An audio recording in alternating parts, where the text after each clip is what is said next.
having these guys come into a room with me where you know there'll be conflict.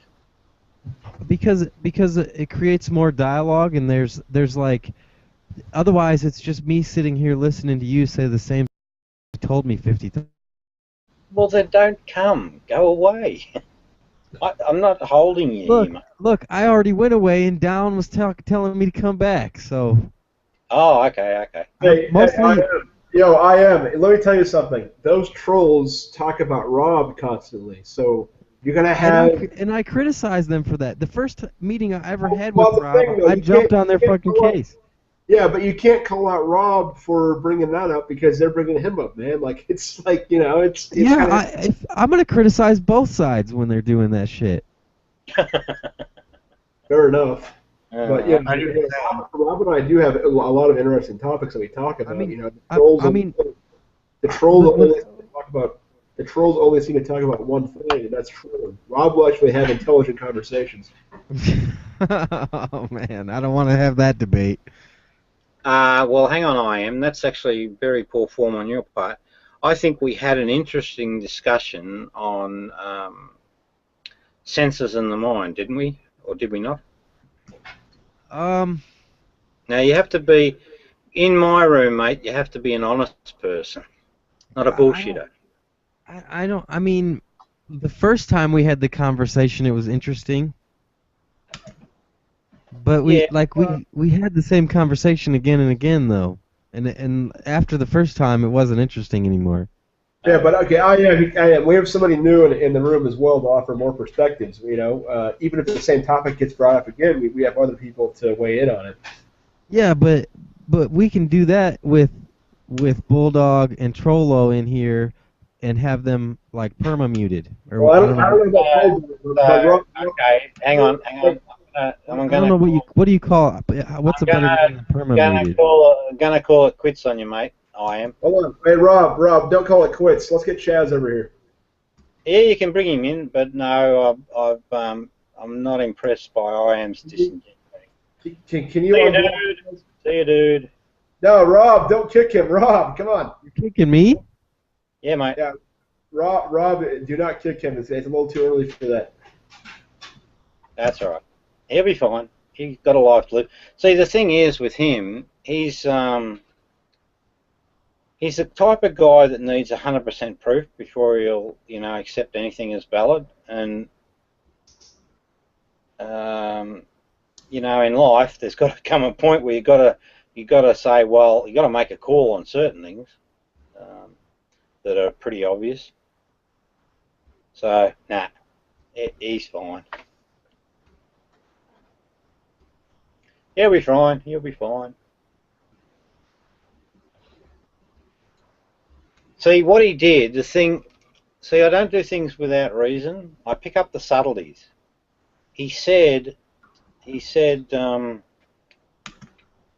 What's the guy's name? Well, you warned him about Bulldog, and he kept bringing it up. So you No, couldn't. no. What he said specifically, he said bullfrog or bulldog and Trollo. So it was a very told me that he's got an alliance or an affinity with Trollo Lynn. Now I know that Trollo Lynn is a very he's a very cunning little liar. I'll give you an example of what I mean, right? Just so that I'm not rabbiting on. See if I can find this.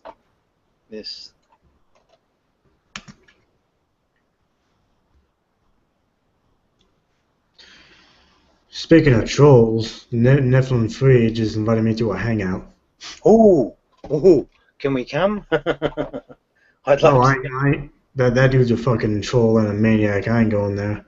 Oh no, I'd love to get in a room with him, but the trouble is, that cognitive dissonance I was talking to you about. Yeah. Yep, I get him to that point really quickly, and he pisses me off. Like he will eject me from the room. He's the foster child of that. Hmm. Sorry, poster child, I mean. Yeah, yeah. But he's good in terms of exploring the cognitive dissonance phenomena. He's excellent, excellent meal.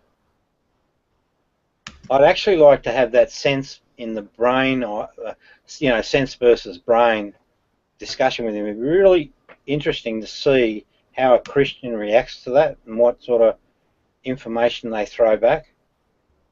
I mean, can you put your Christian person hat on, and how would you relate to an idea that said that the only measure of reality is the senses? The brain's got the brain's unreliable, right? How? Because wouldn't a Christian? The impression I get of Christians is that if they think it, then it's real. Or if they make it up, it's real. That's Sorry, right. that's not how reality works. Same thing. That's exactly right. Oh dear. But I mean, it's the same thing on his channel every time. It's just him thinking he's debunked evolution, and I just get tired of it.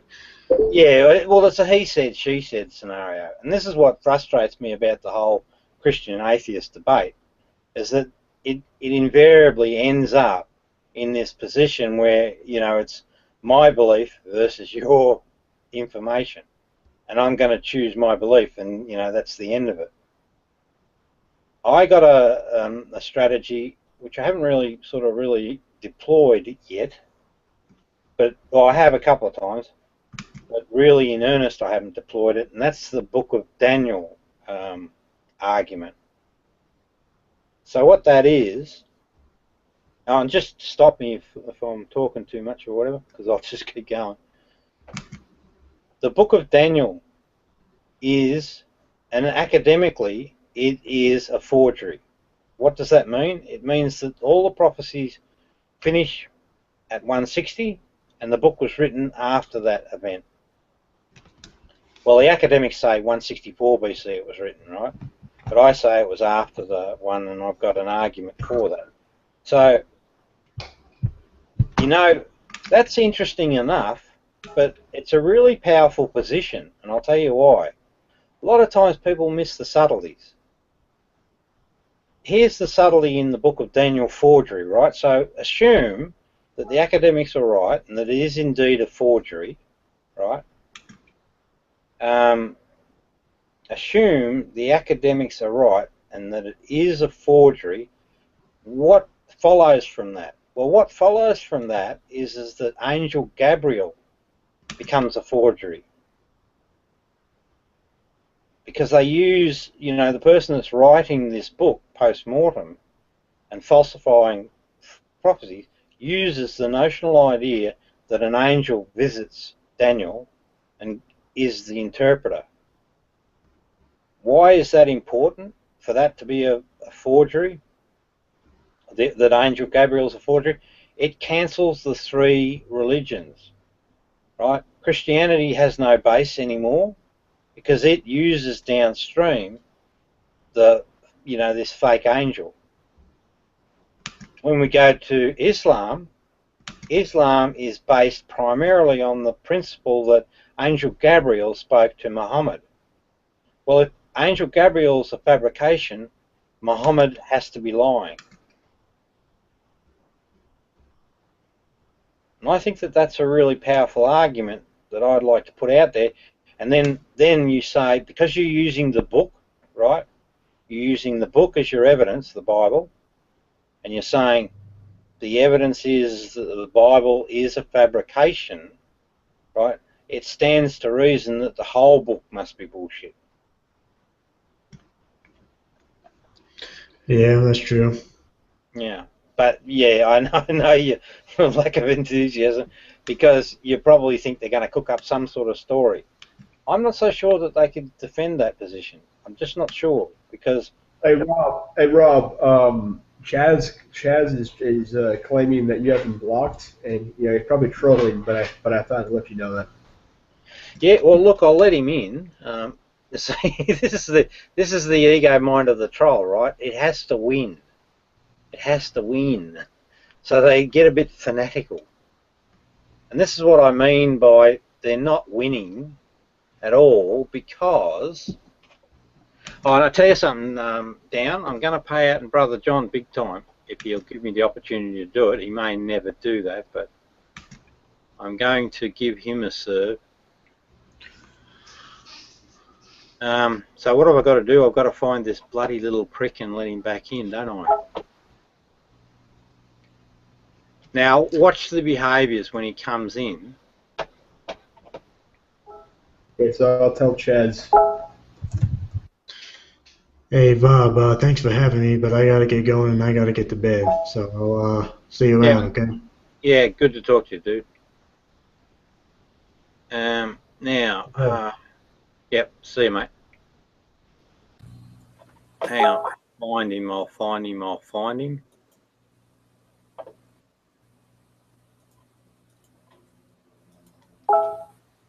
So what I've got to do with him, Dan, is I've got to actually prove to him that he's, guilty of lying.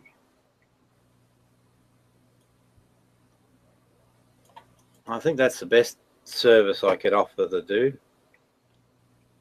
Oh, hang on. So we've got IM now. IM's the guy.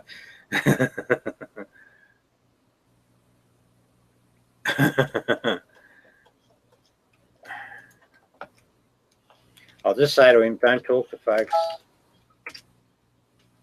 That troll.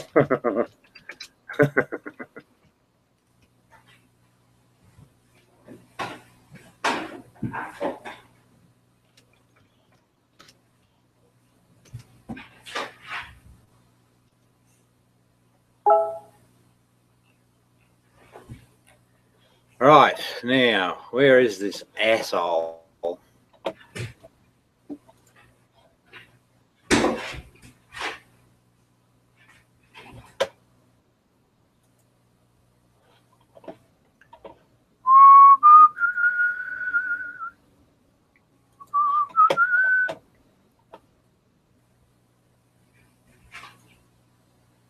Caswell was unblocked. Done.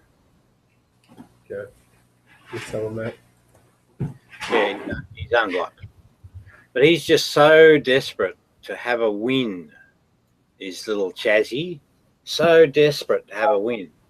But he has to realise it's impossible. He has to realise it is impossible. He cannot get what he wants. And it's not what he really wants, right? He wants enlightenment, the things I have. That's what he wants.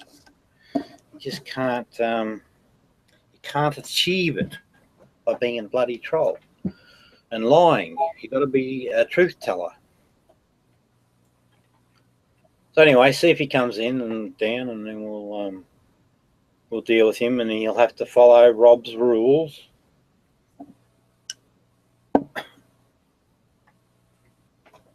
So what are you doing, Dan? Well, actually, I was looking at some gossip stuff in the Daily Mail. Oh, okay. It's a UK publication, so checking that out. Hey, have you seen Benny the Ball today at all? No, I haven't run into him yet. He's probably got a day off. So, I mean, technically speaking, these boys have had a bit of a win for their egos by, shutting me down in the groups. But it doesn't matter at the end of the day. Like when I came on here, I said I'd try it for so long, and if it just didn't have any much success, I would. Hang on, I'll just put the link out there. I'd give it a miss, but I'm going to give it my best shot. But that brings me back to the topic, the ego problem. The ego problem is bloody significant, I promise you. And it makes sense. It should make sense because,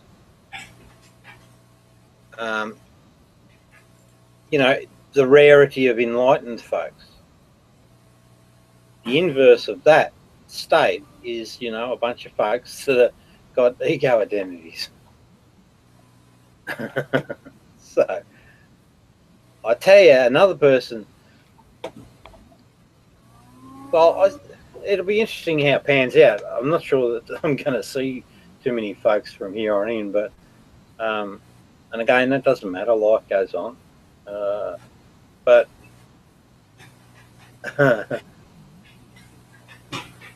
I learned some interesting things today, about people, some folks, and they'd benefit if they'd give me a second to just explain.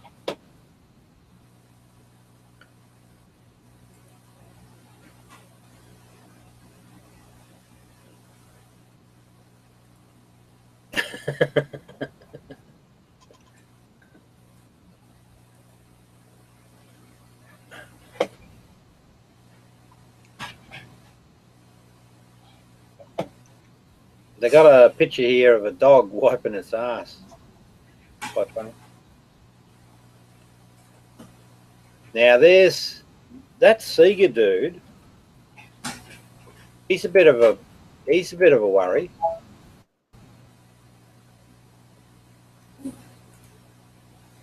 Yeah, I'm not sure what his motives are either. He's well, egos. He's got ego in spades, that dude. Well, he's gonna have pie on his face real soon. What's that? He's gonna have egg on his face real soon. Yeah, I mean, he parades around like he's the super bloody debater and all of that, and he's had a go with me and he's won. Yeah, he hasn't won at all. And see, that's the ego mind at work. What the ego mind does is it just sort of claims victory, false victory. And then when you try and point it out, you're a terrible person, you're picking on them and all this sort of bullshit. Here's the other thing too, and my wife's like this. She will not confront an ego directly. She'd rather, find a subtler way around it. Whereas me, I'll just go bang straight in your face. But of course, I earn a lot of headaches for that. But most folks don't like confronting the ego issue. They simply don't. They prefer not to have that conversation. And that's a fucking major problem. Right? Because that then allows the behavior to persist. You've got guys down like Johnny May and Vladimir, aka Troll and aka whatever else. Those behaviors persist because other people do not call them into account.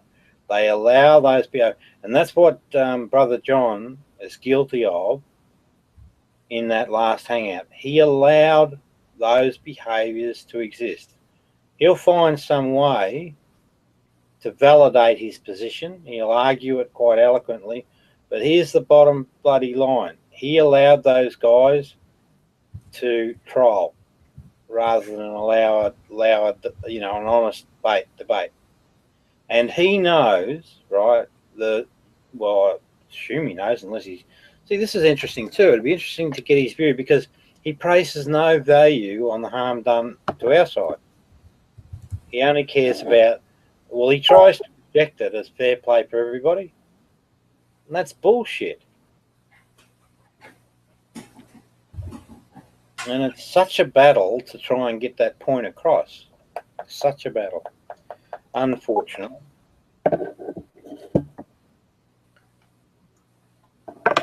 Hey! Now I hope this is the real Benny. How can I know it's the real Benny? Yes, sir. Well, Benny, you know me. I'll work it out pretty quickly. Welcome back, mate. Oh, here we go. Here's the Chaswold. Now, Chaswold, listen very carefully. I've got the ejection control. In my room, you speak until you're finished, and then you relinquish the floor to the other person. So if you jump over me, I kick you.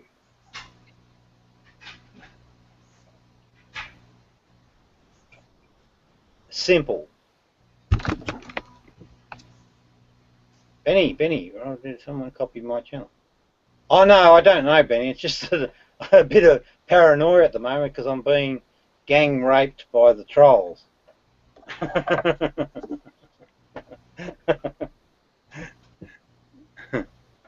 Yeah.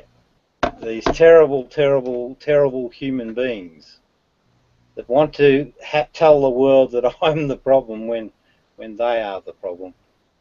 Anyway, It's Chaz, everybody else who's the problem, is it, Rob? It's not the No, fact that you got kicked from Brojo's Hangout for calling a woman a two-faced bitch for no reason. have you finished? I mean, are you ever going to admit to any of the bad things you ever do, Rob? Or are you just going to Wait a minute, Chaz. slander everybody else? Hang on, Chaz. We'll start into this over-talking crap. Ask a question, allow me to answer, and if you won't stick to those rules, then you can leave. So your question was, what you spoke about is me calling her a two-faced bitch. And you suggested, now I'm talking right, so you got to hold your horses. You suggested, what did you fucking see? This is what happened when you bloody interrupt. So you're saying I called her a two-faced bitch, and I did. Make no bones about it. And I did it in an elevated fashion, right? So I raised my mood up a little bit when I delivered it. If you remember correctly, what was happening in that room at that time, a lot of the trolling shit was going on between you and Vlad and whatnot. So I had to raise it up because I wanted her to know that, because what she did is she took your side before the debate had even started, right? So she was being disingenuous without information, and I made sure she knew it. But anyway, your turn. There was no trolling going on between me and Vlad. Vlad joined, yeah, and you started trying to say, oh, look, everyone's picking on me, yeah? And I said, Rob, you might as well just say, help, help, I'm being repressed, yeah? And Sugar said, yeah, you know, calm down, Chaswold, I have your back, yeah? And what she was doing, Rob, she was trying to stop me from calling you out on your behaviour, yeah, to try and keep the peace in the room. And what did you do? You turned round for her troubles and called her a two-faced bitch. Now, do you think that was a good thing to do, Rob? Yes or no? Yes, I do. I think it was a good thing to do. Rob, do you ever think that you do anything wrong, ever? Well, just one thing. Hang on. Now, I've got the floor, Chaz. Let me explain. No, I just asked you a question, Rob. Answer the question. No. Well, no, you asked one before. Let's finish them in order so that everything gets covered. So you asked me whether I thought it was a good thing what I did, and I answered yes, but you haven't allowed me to give my reasons. That girl is her own worst enemy, and it's because she's got a bullshit, you know, she's not able to read the play of people, and she gets lured in, and those people then take advantage of her. So she is her own worst enemy. If I give her something that makes her pay attention to the fact that, you know, and being being disingenuous and unfair before the information is given is a failing. What she's got to learn to do in life is wait, learn, observe, learn the facts, and then make a decision. And that will mature her up a bit, and she'd get less bloody static from everyone else. So that's my reason. I'm actually trying to help her. Okay, Rob, can I ask you a question? Go ahead. Would you ever admit that you could ever do anything wrong? Yes, I've done that just recently. I but I did it with reason. So whether it's right, wrong, or indifferent, you can argue the point. But I called Bulldog a pedophile, and I knew he's not a pedophile. But what I witnessed... So you lied about somebody, Rob. Wait a minute, let me finish. So, hold on, no, Wait Rob. a minute, Chaz, wait a minute. You're going to have to exercise control. Now, what I witnessed was he got he asked young boys to expose themselves. We've got that on video, so there's no question about that. Why? The reason that I called him a pedophile, because I knew it would agitate him, right? And the reason I'm doing this is that I'm trying to get that SOB to admit to being a liar. A bold, By fake lying, liar. do you not see that that's a hypocrisy? Am I lying about my actions? Did you lie? Did you or did you not just say you lied about Bulldog being a pedophile?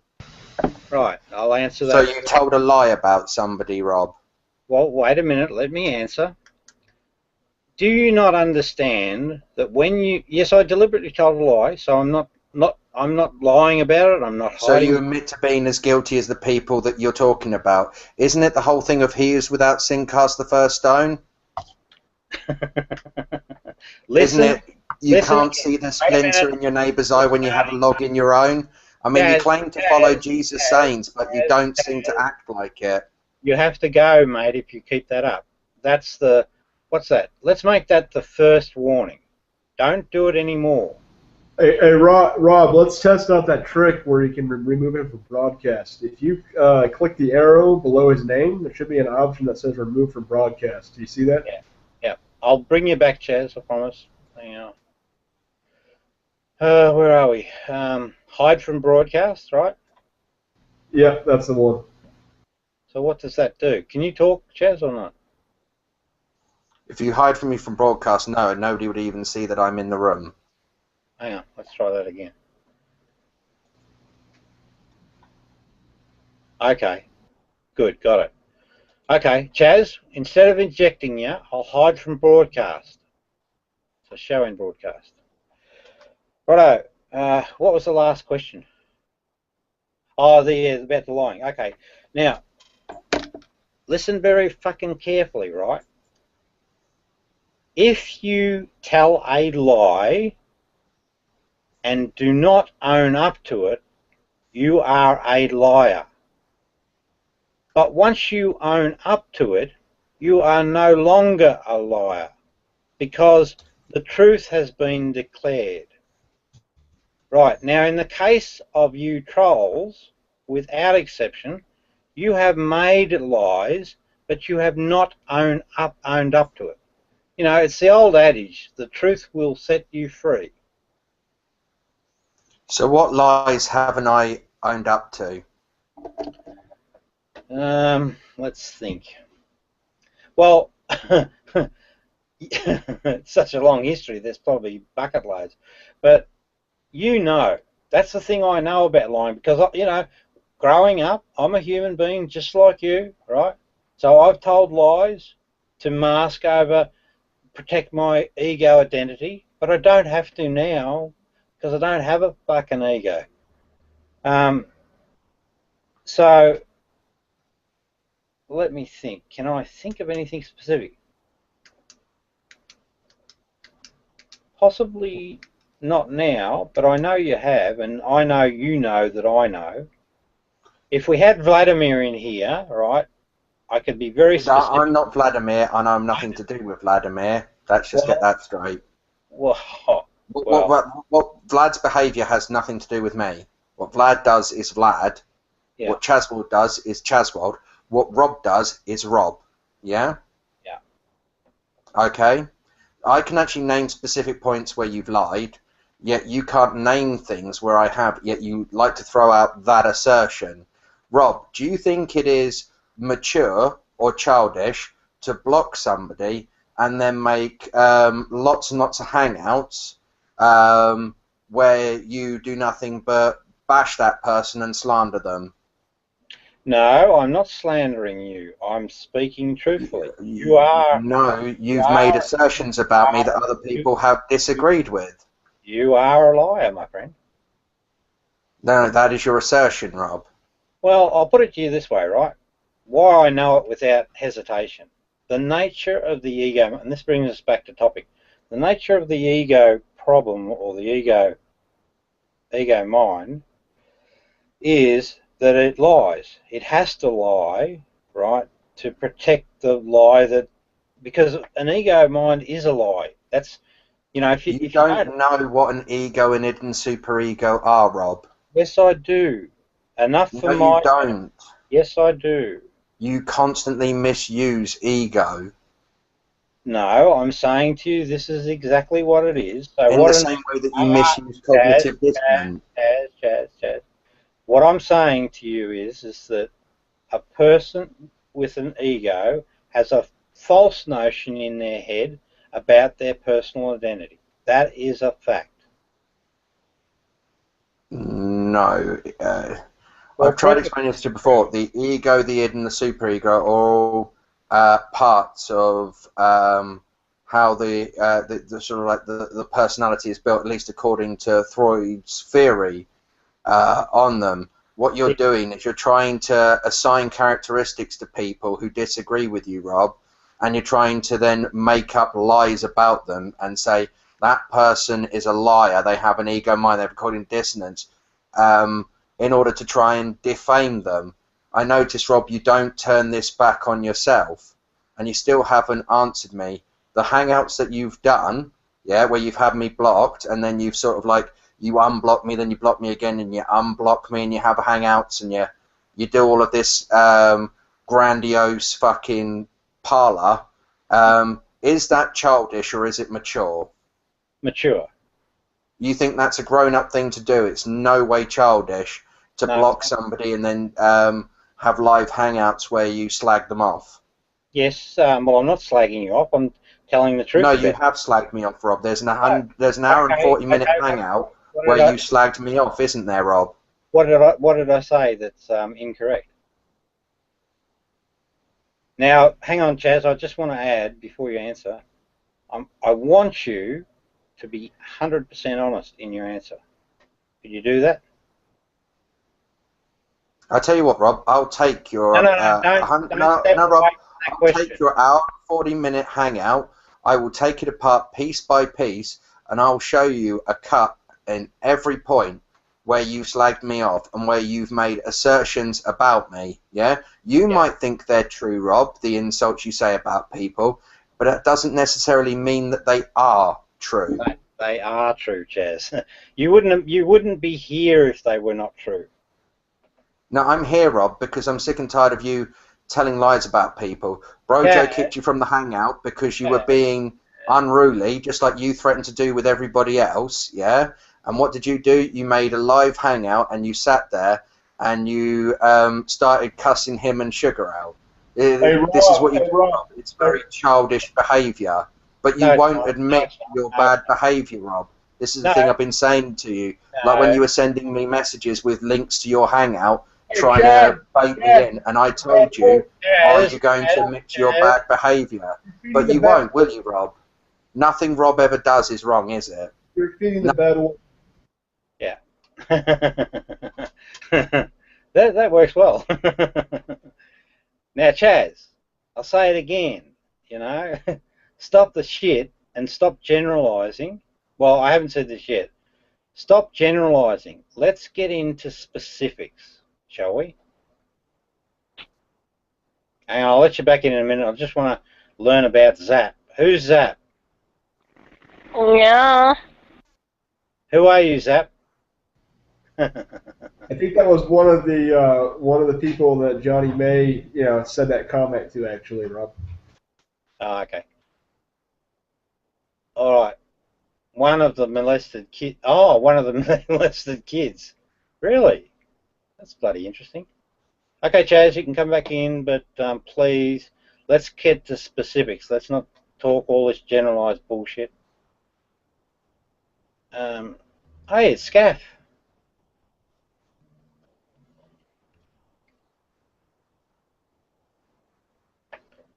Oops, what's happening? Sorry. Click. It's not working. Bloody thing. There we are. There you go, Chaz. See, Rob, you've really shown yourself up tonight, haven't you? In Brojo's hangout, you really showed everybody that other side of you, that bad wolf. Chaz, and you're doing it now. You're using your room controls to try and silence me because you know. Now, Chaz, I'll say it again. Let's get into specifics. No more generalised statements, or else you will be kicked out. So, specific evidence to back your claims. And the other thing is to make one claim at a time and allow me to respond. None of you rambling on like a bloody politician. Hang on, I'm having trouble with this damn thing. No, try again. Okay, there you go, Chaz. Over to you. Do you know what, Rob? I think I'm just going to leave it here. I really don't want to engage with you at all. No, you're not going to get all you are is a rude, antagonising... Bye-bye, Chaz. Game over. Game over. Well, you see what happened there, right? If he was genuine about trying to... If he was genuine about trying to right a wrong, he would be happy to get into his evidence and we could step by it through. And I'm happy to go down the evidence trail, and if I've made a mistake, I'll be the first one to apologise. So, you know, and this is the way it's going to be with me. So they'll either move on, and character assassinate me in their own little rooms, or if they want to debate me, it'll have to be on my terms. Like, I didn't stop him talking, but I need it to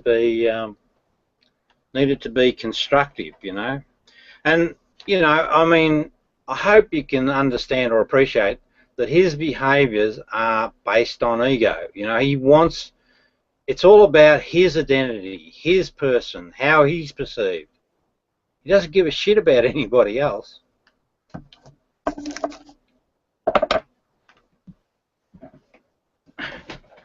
Okay. Benny.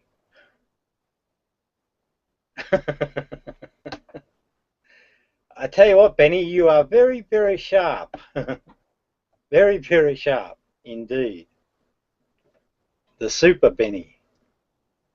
With Frank, I don't know. I think he is posting. Really?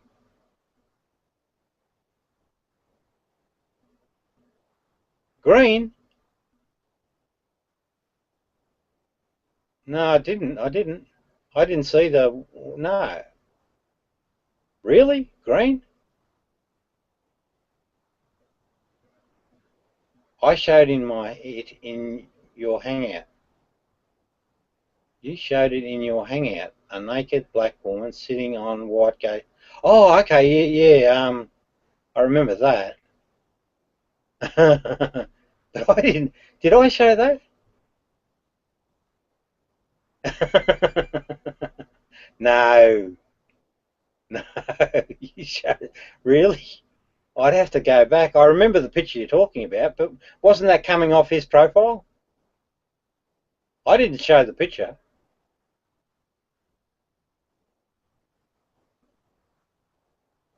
Yeah, it came off his profile, right? So I'm innocent then, right?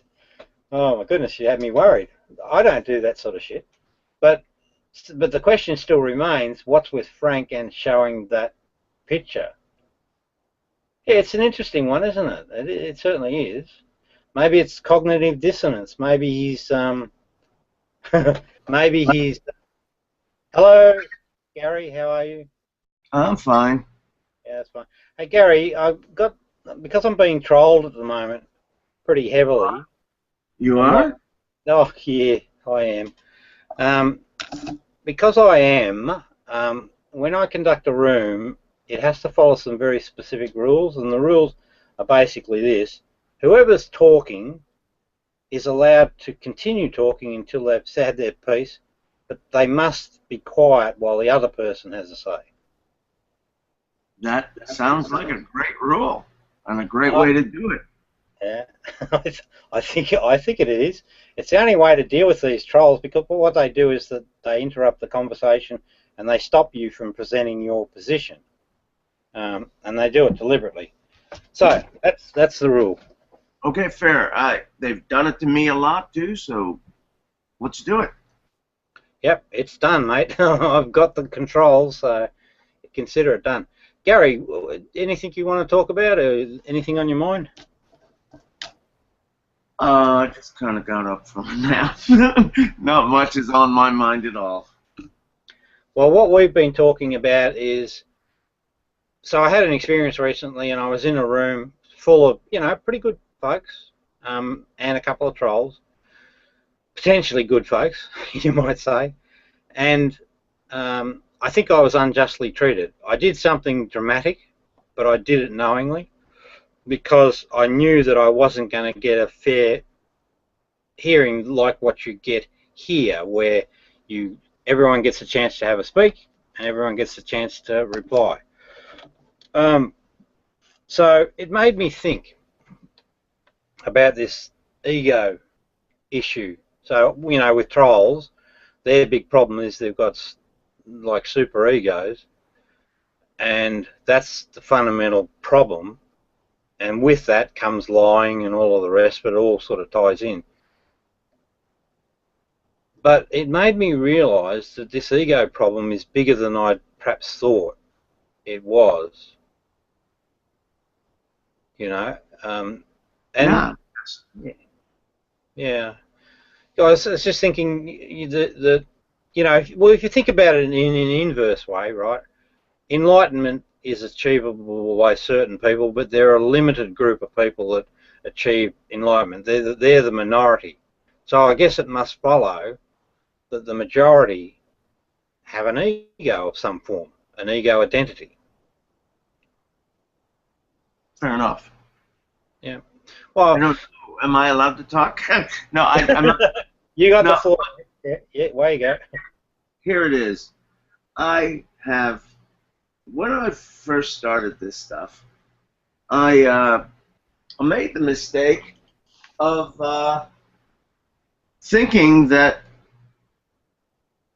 as a Christian somehow I could change minds.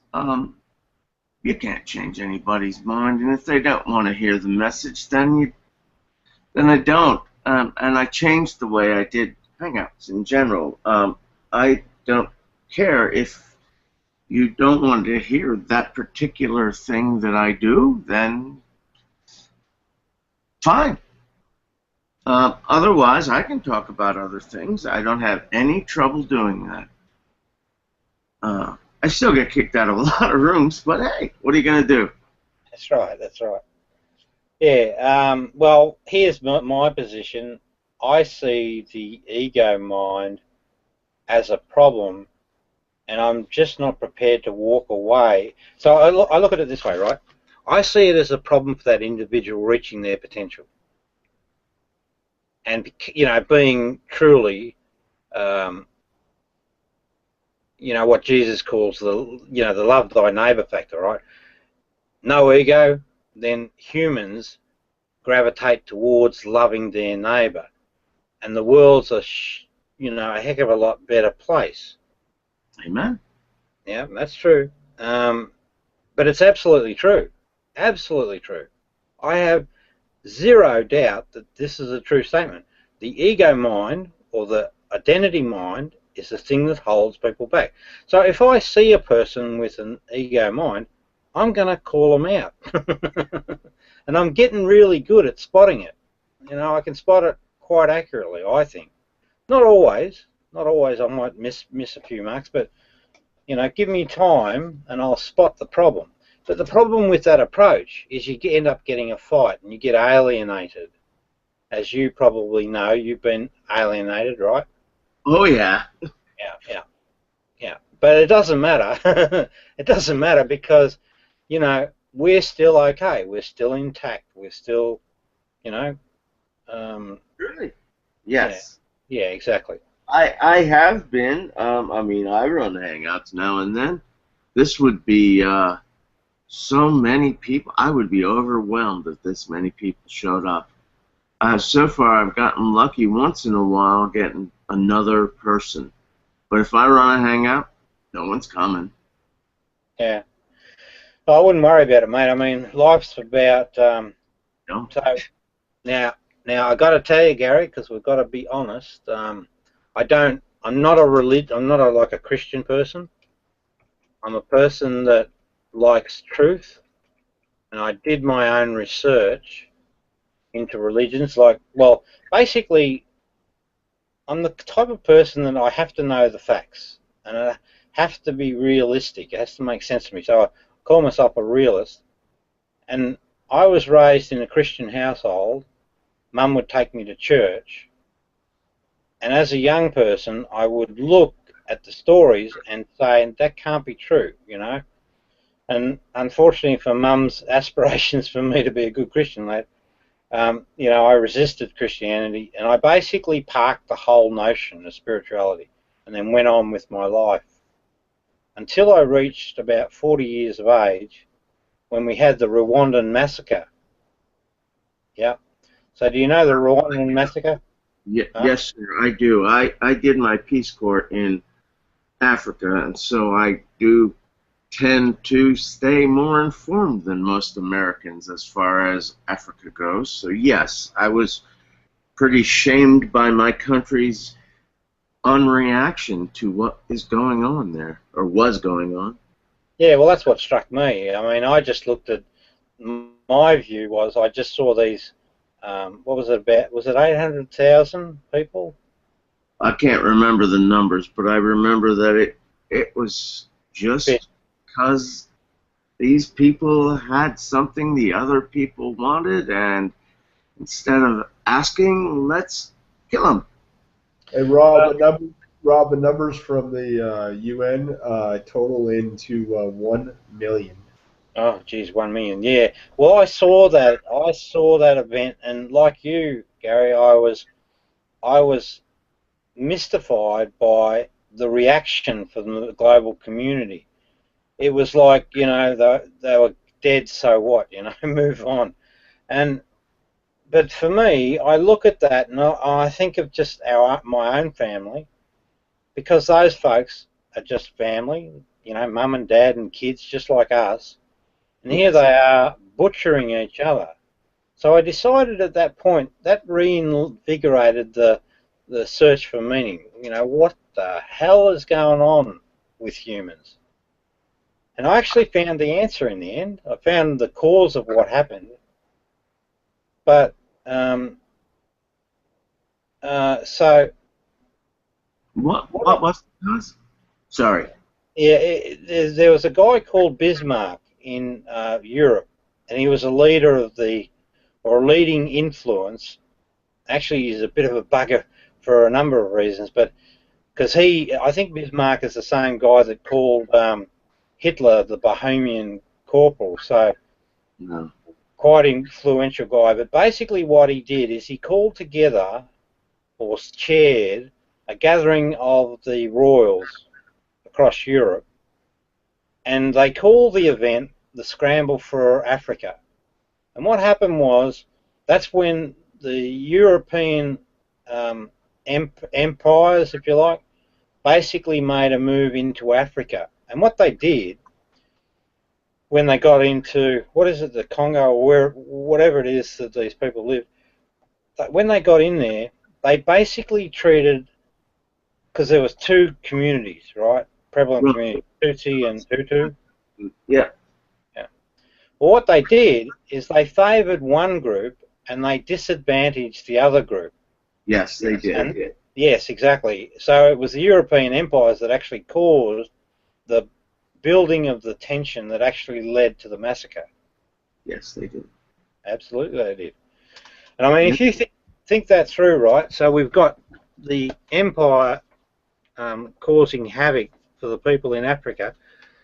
In Australia here, you've got the empire caused havoc for the Aboriginal Indigenous community here, as they stole all the resources, and then the empire did the same thing in America with the Indigenous Americans. Yeah. So yeah, it's pretty obvious, but that's all based. That can be all tracked back to the ego problem, because what you're talking about when you talk about empire, it's just a super form of the personal ego. The empire is selfish, greedy, insatiable, lies, cheats, kills, has no respect for human life, and that's exactly what happens when you get, a person with a significant ego issue. They exhibit the same set of characteristics. Yes, they do. Yeah, they do. See, life's not that complicated, my friend. But anyway, oh, sorry, go ahead. It's okay. For one thing, the community, at least in America, didn't really become informed of what was going on there until it was pretty much over. No, that's bullshit. They knew about it even before it was going to happen. We have intelligence organizations, the CIA being the most prominent. We knew what was happening before it happened. Right, Rob? I'm talking about the people. Yeah, general public might be different. Yeah. What do you mean about the people? Say this again. Well, I had to do a fair bit of searching to find this stuff myself. Oh, you're talking. Okay, you're talking about the general population. Yeah, the media did not do enough either. I agree with you. Yes, and that, I think, had they been a little bit more diligent in the people, in the public, there might have been a whole lot more pressure put on America. Yeah, well, the media has a very dark and tainted history of not really giving a flying hoot about Africa, sadly, and that's ridiculous to me, man. I agree with you. It's ridiculous. Yeah, there's other things. There's one other thing, and that is, long time ago, I said, when we get closer to, well, whatever you want to call it, I call it the end. When we get closer to the end, it's going to be Africa, because it stands as a lot of resources, and there isn't a lot of exploitation going on yet. There's plenty of exploitation going on, mind you, don't get me wrong, but I think in the end it's going to be Africa standing there with all these riches and no way to keep people out, because they're not given anything. They don't buy anything. They leave it. It's they just seem to be made for taking advantage of, and I don't get it. Also, let's remember that the media again allows this. Things might be a whole lot better if the American media would report what's going on in Africa. Yeah, I think the American media is fine. Sega, welcome. Strict rules in this house. People have to be able to talk and finish their conversation before another person jumps in. Yes, sir. Okay. I'm done. Yeah, I figured you were. That's why I guess I didn't jump in. Sorry, you were saying, Rob? No, I was just going to say, go, Sega. You've got the floor. Okay, do you want to discuss what happened like an hour ago?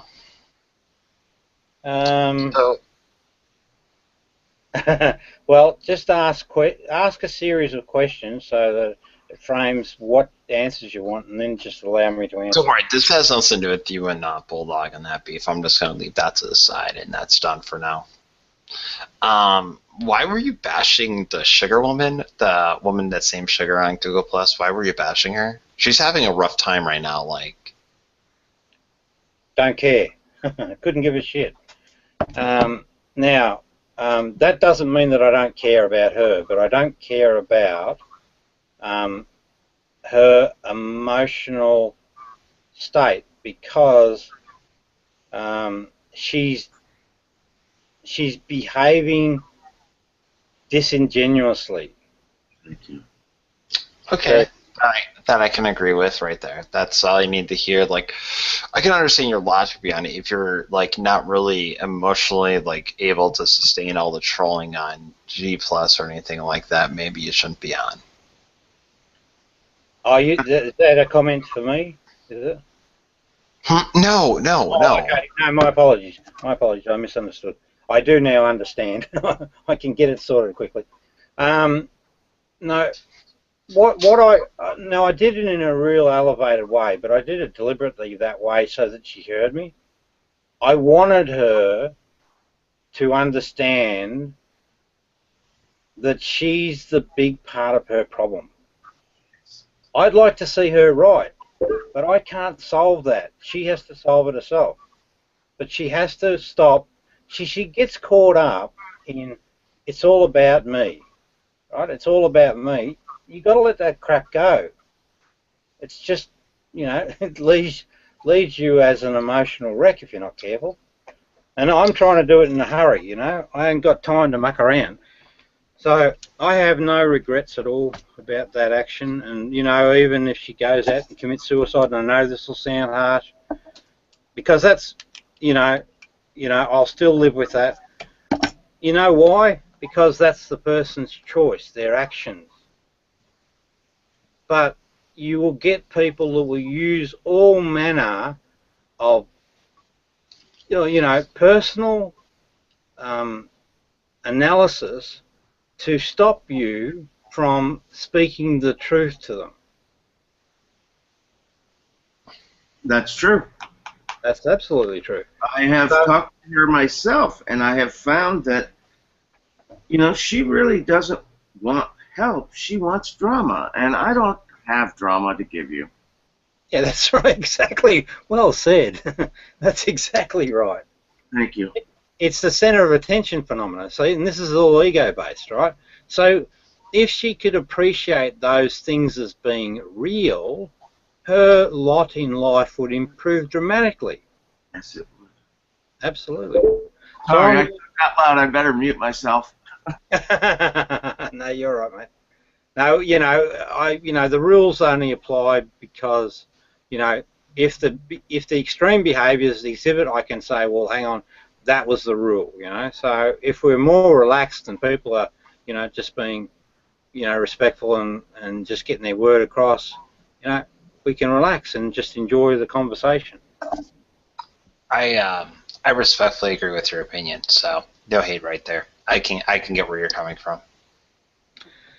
Yeah, mate. Well, I know where I'm coming from. That's what I keep telling everybody. But little egos, they always have to have their way in this world, even though they don't exist. Right?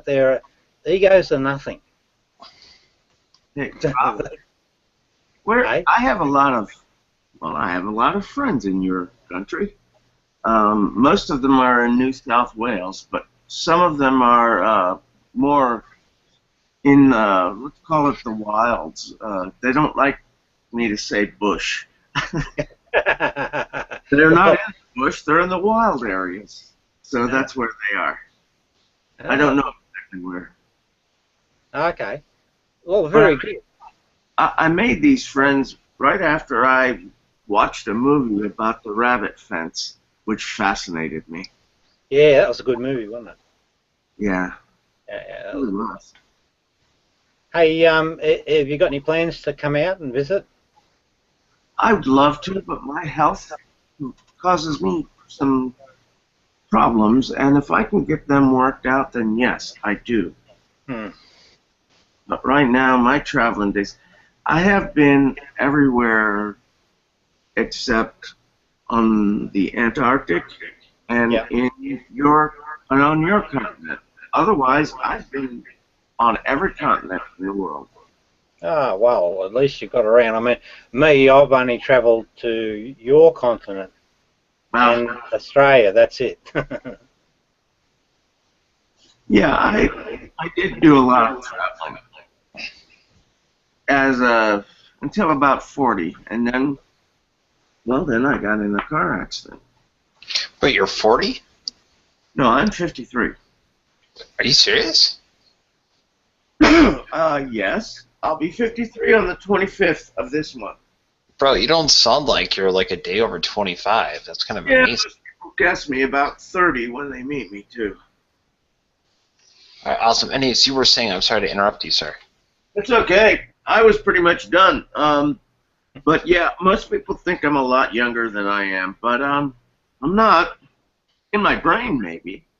I'm about 12 years old in my brain, but I'm I'd say my body is a good 53 and then some.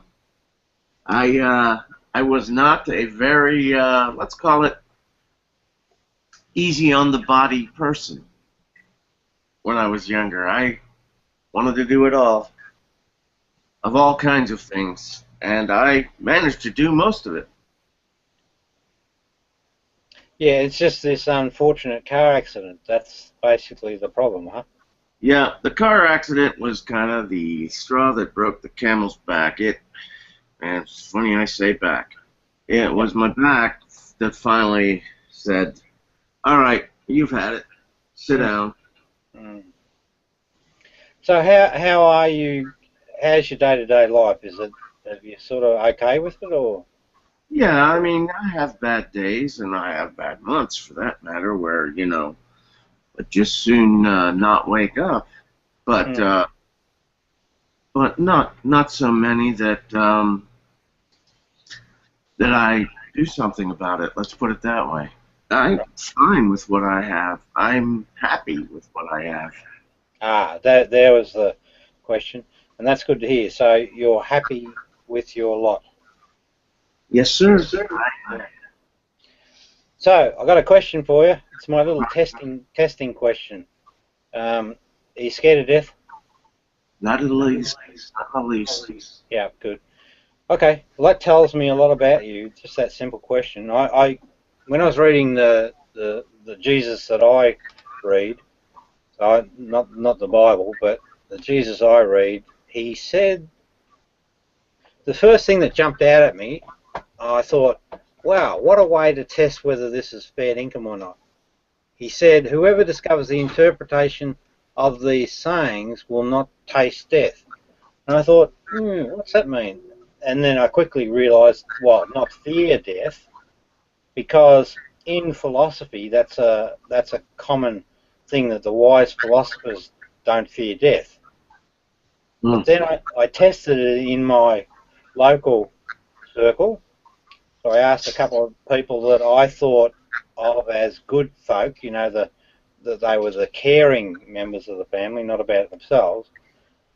And I asked them that question, and just like you did, they said, without hesitation, no, no, no, no. So then I realized... Good for them. That's how I feel. I truly am not afraid to die. Yeah. But no, it's a signature though, right? It's a signature of a person that is a good person. I don't know if I'm a good person, but I do know that I do believe in the Jesus of the Bible, and that is what helps me. Yeah. Well, I met a young girl. Her name's Rose. I don't know whether you've come across her. Rose Patton, whatever. Oh yes. Yeah, and I was going to have a debate with her on, the religious question, and I quickly realised that she was a person that's achieved the spiritual goal of what I call enlightenment. In other words, or she was living the right life, and just like you are. So you're not a person that causes grief to others, right? No. I never did go at it that way, but I suppose I did for a while, but not anymore. Not now that I kind of better understand what it is people do here. Yeah, exactly. Well, Rose, and she's only a young lady, she's exactly the same. And, my wife's exactly the same, my father-in-law, my dad. They're those people that are really what the Cherokee, the boys hate me saying this, but what the Cherokees call the good wolf. Hello, atheist, what is it, analysis? Sydney. Hey, Sydney. Sydney, we've got a strict rule in this room to sort of get a handle around, so I'll let anyone in, but is that Sydney, Benny? Yeah, so I'll let anyone in, but what's got to happen is a person that's got the floor gets to talk until they're done, and then, it's handed over to the other person. Yeah. it seems to be working pretty well. But it's a great way of dealing with trolls, because trolls like to stop the inquiry. Don't allow the conversation to get to the evidence. Mm-hmm. Yeah. Anyway, so back to what we're talking about. So Rose, this young girl, who's a Christian girl, I think, or of that persuasion. Yeah. She's more of a truther. Hey? She's more of a truther. She will only talk to people who agree with her. Except once in a while, she'll go in, and she'll do something, and talk, and then she'll leave because she got angry. That's my experience with Rose. Yeah, no, well, mine's extremely positive. She's able to read the play very well, so she can pick up, the lie when the lie's in the room, and she's got a very strong, well, you could call it a belief, I guess, but a strong belief in her sense, and I found her to be actually accurate. That's what appealed to me. So I have respect for Rose. Same for you. I have respect for you, Downer. We're getting there. I've only ever talked to her once. That one time. She won't talk to me at all again. Sorry, I walked over you. You were thankful people. Oh, well, if you ever want to have a session with her to work it through, I'd be happy to be the middleman. Thank you. I'd like to be on good terms with her. I'm on good terms with her friends Shanny and Holy Spackle and other people. I don't know. Gretchen is a squirrel. All of them, they seem to be okay with it. Oh, sorry, guys, that might be me. I'm gonna go get some water. Wait, is that you, Ron? Yeah, that's coming through from mine. It's a Okay, group. It's the Trollsters. See, actually, my little cunning plan is working. The Trollsters want to get me in a room and seek out justice for. Speak out names. Hey, for what? Speak out names. I didn't understand. Sorry. Who are the users in it? Oh, I don't know. Do you want to know who they are? Yeah. All right. Okay. By the way, shout out to Benny. That guy's awesome. Benny is awesome. Benny's awesome. Yes. What's a Benny? Benny is a beast. Isn't that some kind of a drug? Dude will rip your face off if you mess with him. Seriously. I had to buy 5. So. I had to buy 5 new faces because I messed with him. So you don't want to mess with him. Well, modern medical technology the way it is. I mean, I'm a cyborg robot from the future, but seriously, this dude even knows how to shred through metal. Imagine what he do to human flesh. It's scary. Anyways, so what were the usernames, out of curiosity? Okay, I'm there now. Oh, hang on. I just got to let Holly know. There was a debate planned for me and Holly. The Holly.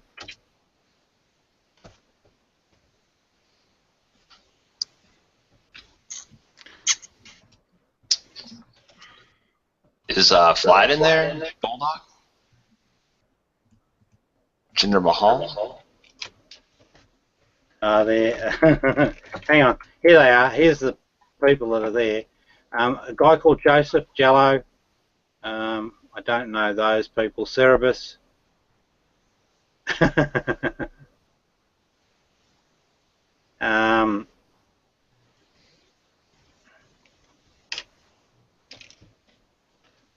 Hang on, I've just got to wind up Jello.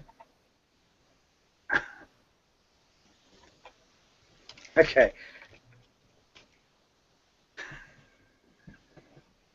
Oh dear. See, the way I deal with people is if I find so it was Jello. Jello was there. Sorry.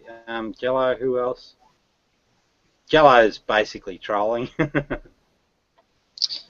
don't know who Jello is.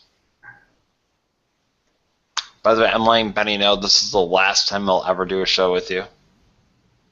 Just letting you know, from the bottom of my heart. Yeah, but Jello is the bad wolf. Benny's been fun, man, but this is legit the last time I'll do a show with you. With Benny? Why? It's a run-in show. We do this every day. Oh, okay. Every day's the last show. Don't pick on Well, today's the last day of the universe, so doesn't matter.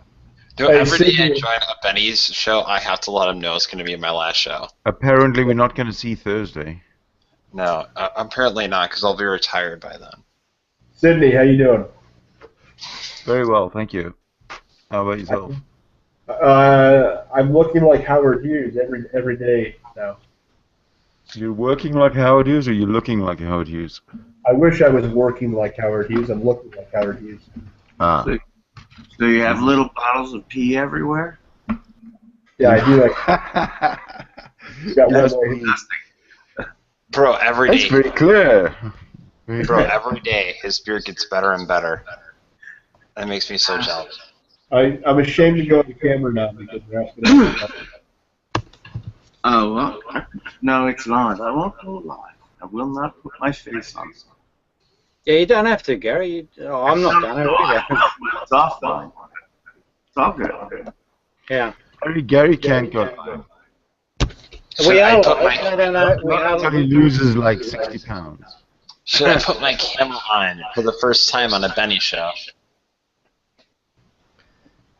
Ooh. Should I do it? Oh. Hey, None. It's the Rob show. Oh, it's the Rob show? I thought it was the Benny show. What the heck? No, it's the Rob show. Betty's just a straight man. I will only reveal my face on camera on a Benny show. I am sorry. Can we field some theme songs for the show? Like, can we call it "It's Rob Beasley"? Something like that. No. Here's Rob. Robbie. I don't know. I'm not very good at this kind of writing, but sure. Okay, if I ever reveal what I look like on webcam, I will only do it on a Benny show. So sorry, Rob. I signed an exclusive deal with Benny. That's okay, man. Sydney, have you talked to Rob about his hypothesis on the senses? Hypothesis on the what? On the sense. On the census. Yeah. Senses, like hearing, seeing. On the senses. Yeah. I didn't know he had an hypothesis on the senses. I do. Well, let's hear it. Okay, here we go. Now, it's not complicated, and it's backed up to a degree by the science, and I'm aware of the attacks against the hypothesis, so hopefully we can move pretty quickly through it. Right, so what I'm saying is, what I'm saying is, if we could accept this as a rule of thumb, it would be a good thing for humanity. Now, the hypothesis is this, that the senses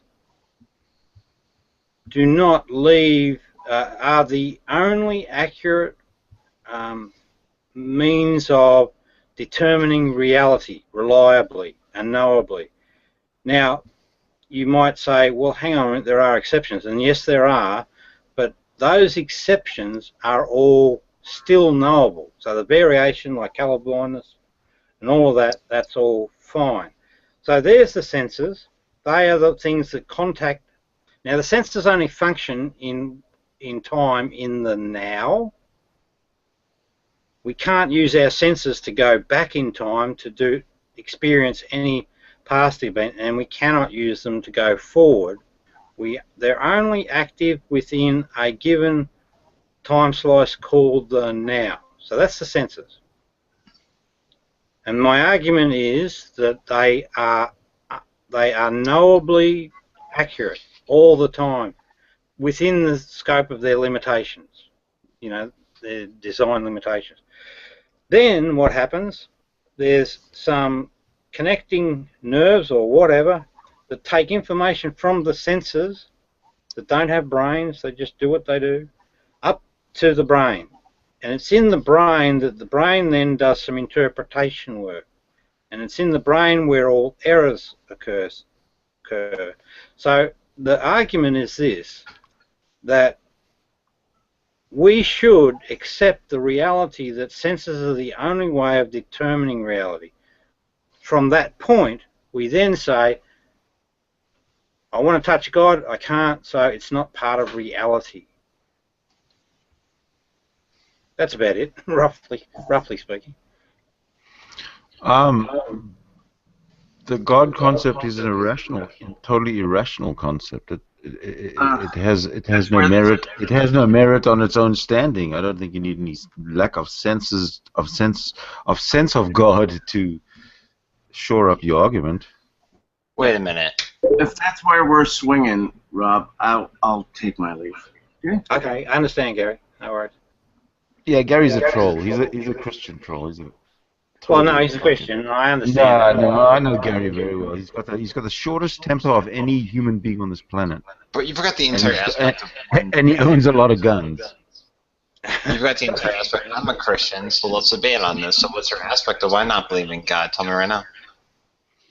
Well, God is an irrational concept, a human concept, but irrational nevertheless, therefore impossible, therefore there cannot ever have been or cannot ever be, or there is no created God. So what's your logic for the reason why we're created? Were you just created by like microorganisms? No, we weren't created. That's where you're wrong. Yeah. We just emerged out of the universe, my friend. We just randomly showed up. We're not created wrestler characters. You don't need a big, like a resurrection story to try and explain your or anyone's existence, because it just is. We emerge out of the universe, and really? That's how it happened. Good sir, It's the sun that is your God, my friend. You know, we kind of randomly invented penicillin. Okay, I'm just saying, like, sometimes stuff that just happens at random and there's no explanation for it. There's lots of examples. The entire existence of the human race that lasted over thousands and thousands and thousands of years is just based on randomness. I fail to see the logic behind this. A lot of scientists believe that life started on Earth from asteroids. Yeah, you want to hear a spoiler on this? They're stupid. No, actually, if you're a Christian, we don't want to hear anything you have to say. Quite frankly. Well, quite frankly, because your Christian opinion has no merit. Yeah. But your opinion has no merit either. Yeah. May I make a point? Sure. So, now, Sega Geek, I promise you this from the bottom of my heart, from all my, and I spend a lot of time looking at this problem. Jesus is a real person. He will never not be a real person, but he will not be the miracle person, so that's debatable. That's where we would get into a dispute. And what he holds a philosophy, right? Unfortunately, it's not in your Bible, but there is a philosophy that exists that's quite useful to humans, and specifically in terms of dealing with this ego problem, which is a big problem. But now, so that was my preface, just so that you know that there is a fallback position. Now, the Canaanites, right, are the birthplace of Yahweh God. Yahweh God is introduced to us in the book of Isaiah, and he's given the role of God of the universe in Isaiah. But your theism is already disputing the Bible. No, this is the Bible. This is what the Bible says in Isaiah. It brings us Yahweh, and it puts Yahweh on top of the world. Now, it uses the description that you would expect to hear from a person of that era, right, of our universe. It uses, well, it's true. Imagine yourself living back in those days, right? They hadn't got to the point where they could circumnavigate the world. They hadn't got to the point. So they really relied on what their senses delivered to them, right? So they determined that they lived on a flat circular Earth, because when they looked across the horizon and they turned around, did the 360, right, it looks like a circle. So they assumed, because they had no way of knowing anything else, they assumed that was the shape of the Earth. Then they also assumed, because they had no way of knowing, they didn't have rocket ships or anything like that to get up in the sky, they assumed that the sky was like a firmament. They called it the firmament, but it was a dome-shaped thing that covered this Earth. Now, to be fair to those people, that's a logical conclusion, right? They had no other information or available information to know any better. So they thought they were writing down the truth about their environment. But here's where it goes a little bit wrong. Yahweh, who was a war god, I think, with the Canaanites, which was interesting, he gets placed on top of this dome-shaped world, and then he's positioned in such a way that he can keep an eye on all the grasshoppers that look like people, right, on the Earth. So that's the story, exactly how it's told in Isaiah 40:22. But we know, but what we know from our vantage point now, further down the track in history, that that's actually not the reality. The reality is we live on a globe, and the sky, it's basically empty, really, or layers of gaseous things. So we've got an inconsistency, right? Remember, you've got to remember that it's God, right, who created the universe that's communicating to the prophet Isaiah and giving him this information on what's going on. So there's a misconnection there in the God story. But here's the big thing. That form of... don't take this the wrong way, Rob. I'm sorry to cut you off on this. Yeah. We will discuss this later. Like, tomorrow, one, I'm invited to a baseball chat, and secondly, no offense to you, atheist fan, keep doing what you're doing, but I refuse to associate myself with someone who is an atheist. Okay. So, I'm sorry. I'm leaving this chat as well. I'm sorry. That's all right. I understand. Because I know how atheists are. I know... It's fear. Christians fear the atheists. It's okay. You can go. You know what? Bye-bye. No, yes, no. You can go. It's you should okay. go, It's actually. okay. It's okay. You said you were going to go, so go. Yeah. I will go. But before I say that... Might be a good idea. Well, I can actually explain this to behaviour. Behaviourally, I can explain the behaviours. I can explain it too. No, you can't, atheist. You don't know nothing. Shut up. Yes, we can. You see, Christians get angry. The thing is, we'll actually agree. I'm sure of it. We'll talk about it after you've left, mate. But anyway, go. Yeah. Peace be with you. So you're gonna bash me when I leave? Maybe. No. Yeah, okay. No, I don't want to leave. No. Go on. Bye-bye. We only talk truth, mate. Atheist, I'll tell you one thing though, before I go. No. You tell me later when you come back, after you've had a little nap. No, I'm cool down and calm down. Bye-bye. Okay. Bye. All right, mate. Bye, Benny. Love you, bro. Yeah, we're cool. See ya. Bye. Now, what just happened there is that he experienced what I call, so in my terms, cognitive dissonance. There was one idea in mind, and the second idea that was being presented, he recognized. Now, this is the key thing. He recognized, and this is an important thing, he recognized it as a true threat. He just did. I know. Both of them. All the Christians did, those who fled. Yeah, exactly. But you see... I don't pull punches. Oh, no, Sydney, what I'm trying to say is, like, every human's, just a human, right? The behaviours hang on, let's frame this correctly. The thinking mind is the problem, not the human. The ego mind, the ego identity.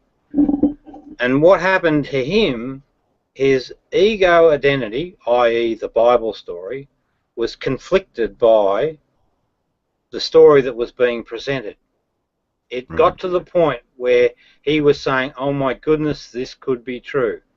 That's a powerful weapon for atheism. Reason? Because if we can repeatedly, demonstrably repeat those cognitive dissonance, because there's a set of behaviours that follow, one being that they exit the room. They cannot stay and hear anymore. Mm-hmm. You know, we're getting, and you know, the ideal would be to keep him in the room a bit longer if we possibly could, and just see how. I'm sorry, just reading Benny's. I didn't know, but what we may have a mechanism that can repeatedly demonstrate where the believing mind is confronted and the behaviours are real, right? Then you can then ask the question, why are you behaving that way? What's your explanation? There's also the pattern of, okay, you remember he got really angry with me, and then he started to hate me? That's all, yes, also exactly. predictable, you know? Yeah, but that's part of it. The personal attack. They turn from nice, rational, you know, good, God-fearing, loving everybody people to the personal attack. That's part of cognitive dissonance. Yes, yes. Absolutely. So, you know, it means that you don't have to go into the prolonged debate. You can just say, I'm right again, because you held a false idea, a true idea was presented to you, you went cognitive dissonance. Or you know, as in my case.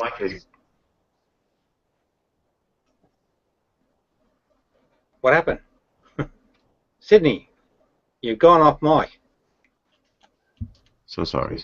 That's all right. But what I do want to say is that I have no intentions of actually listening to these people because their point of view is delusional and I don't have time. Yeah, but hang on, mate. That's a problem. That's a fucking massive problem. I'll explain why. Why is that, mate? Well, it's why I wouldn't consider myself an atheist. I prefer the title, I'm a realist. Here's the problem, right? Mm-hmm. In our world, belief is a nightmare. What is belief? Belief is a false idea in the head, right? Whether it be a religious belief, whether it be an egotistical belief, or an idea that has no basis in reality. And because it exists there, it becomes a problem for humanity. If you walk away, it persists. If you front up and say, hang on a minute, you've got a false idea, you're not living in reality, then you do something that, well, over time, well, actually, it's part of the Enlightenment journey, right? So the Enlightenment journey... Well, it's part of attacking that ego, like you said in your title. Yeah, but yeah, well, yes. Confronting the ego is a very important thing. But what I'm saying to you is it's also part of the Enlightenment journey. How a person becomes enlightened is that they honestly face themselves and this their ego identity, see it for what it is, and then just stop thinking that way. That then. That's the know thyself sort of scenario. You know, honestly, that guy who just left, I feel for him. Because he just had a bit of a shock. I don't know if it was the first that's good. time. That's a good thing. That's exactly what an atheist activity should be about, creating that cognitive dissonance phenomena. Yeah. Don't walk away. Hold the mirror up to him. Hold the mirror. No, definitely, absolutely. Confront and show them. Don't tolerate their I don't know what you call their superstitions. There's no point in doing that. That doesn't do anybody any good. Well, here's the thing, right? Let's look at the bigger picture for a second, right? And the bigger picture says, if there's no God, how did God come to be? Well, the reality of that story is empires created it and used it for their own agenda, right? And that is not an untrue statement for today. Religions are still used today for political agendas. Oh, big time. Big time, absolutely.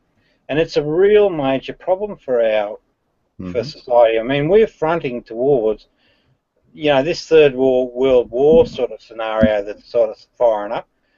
You watch Putin and how he plays the religious game and his relationship on and off again relationship with Islam. That's what these pricks get up to, and we unfortunately could bear the brunt of it. But that all falls down if you expose the idea of belief being of any value in any form. Belief has nothing to offer until it's proven. It becomes knowledge. That's the sort of the nowist position. Sorry, not the nowist. The gnosis position. You know, it's about knowledge, not about belief at all. Belief is humanity's enemy. It should be exposed and bloody gotten rid of. That's what I think.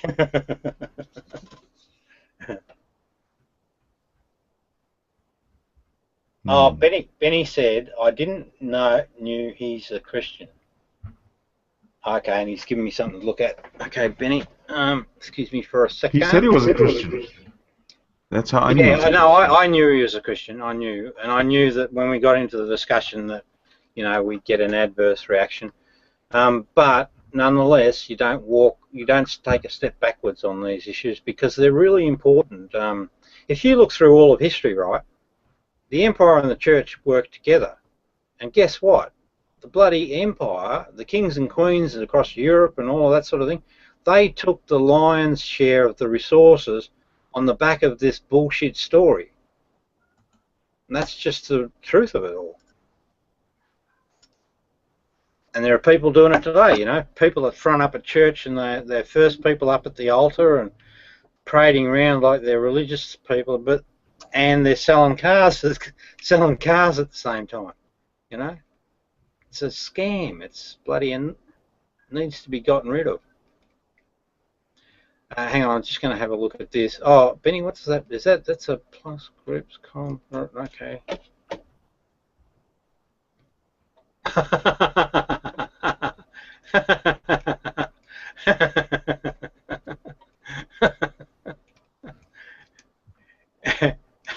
Is that, Benny, is that, so what Benny showed us was, I'll show it, actually I'll share it.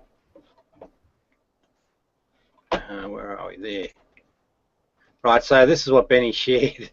Now that's Frank, and Frank's a Muslim man.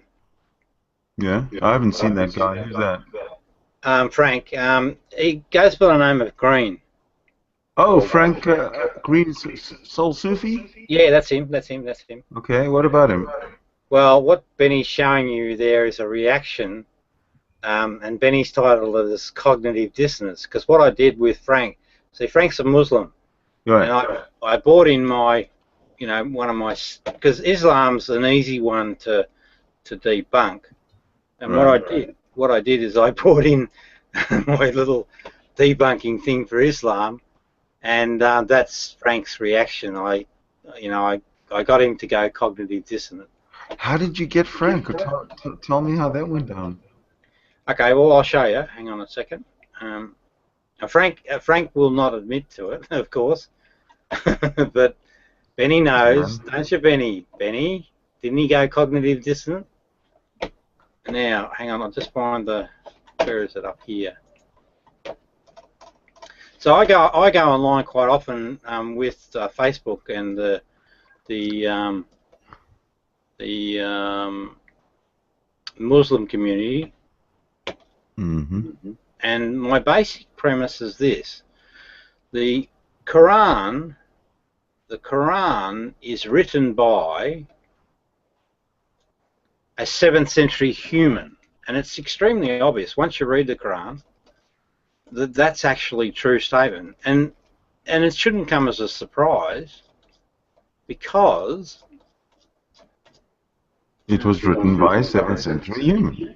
No, but think about it. Just take it one step further. A person, right, living in the 7th century is limited in his knowledge, you know, by the knowledge that was available about his environment, how stars and suns and moons and how that all worked, right? He's got to be restricted. They've written this Quran in that time frame. We know that, right? So if you then find evidence throughout the Quran that reflects a 7th century mindset, it means that Allah isn't the author of the Quran. Mm-hmm. Makes sense? I mean, to a logical person, it makes sense. Yeah. Obviously, it's obvious. It's like common sense. So what I'll do now is I'll give you 2 Quran sayings, and we'll just have a quick chat about them. Ooh, good. How exciting! No, look, mate. Of the religions, Islam is probably one of the most lethal for what harm it can bring to humanity. I'm a major Islam non-fan. What's the word for a hater of the ideology of Islam? I'm that. Yeah, they use the term Islamic phobe or something. No, I don't fear it. Other than I don't want it to kill me, but I hate it. Here we go, found it. Okay, so this is the thing I shared with Frank. Okay. Put it in the side chat, and then I'll read it. So I shared it on Facebook as well. To be from a God, the word must be without error, right? So you've got to remember that Allah made everything. And another thing that Allah does, Allah causes death. So I wound them up a bit when they had that tragedy over in Mecca. I just said, tragedy. I was happy. I was handing sweets out that day. But I pointed out that the Quran says that Allah causes death. So the question I asked was, why did he kill the worshippers? Yeah, that's right. Now, anyway, so the reason the Quran is uneducated drivel and vacant spirituality is because it was written by 7th century Arabs. So that's my big line, the big point, and I hang on that a lot. And he it is, so now this is from the Quran, and he it is, so he being Allah, is who sends the winds as good news before his mercy, and we send down, so we is Allah again, pure water from the clouds. Well, technically that could never be true because water's never really pure. But to a 7th century person, they would make the assumption it was pure. Do you agree? Well, you can drink it. Yeah. But they don't have the equipment in that time to identify all of the components that make up. Hold on a second. In defense, or to play devil's advocate. Yes.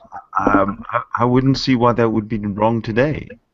Why wouldn't rainwater be pure water? No, we send down pure water from the cloud is a general statement about all rain.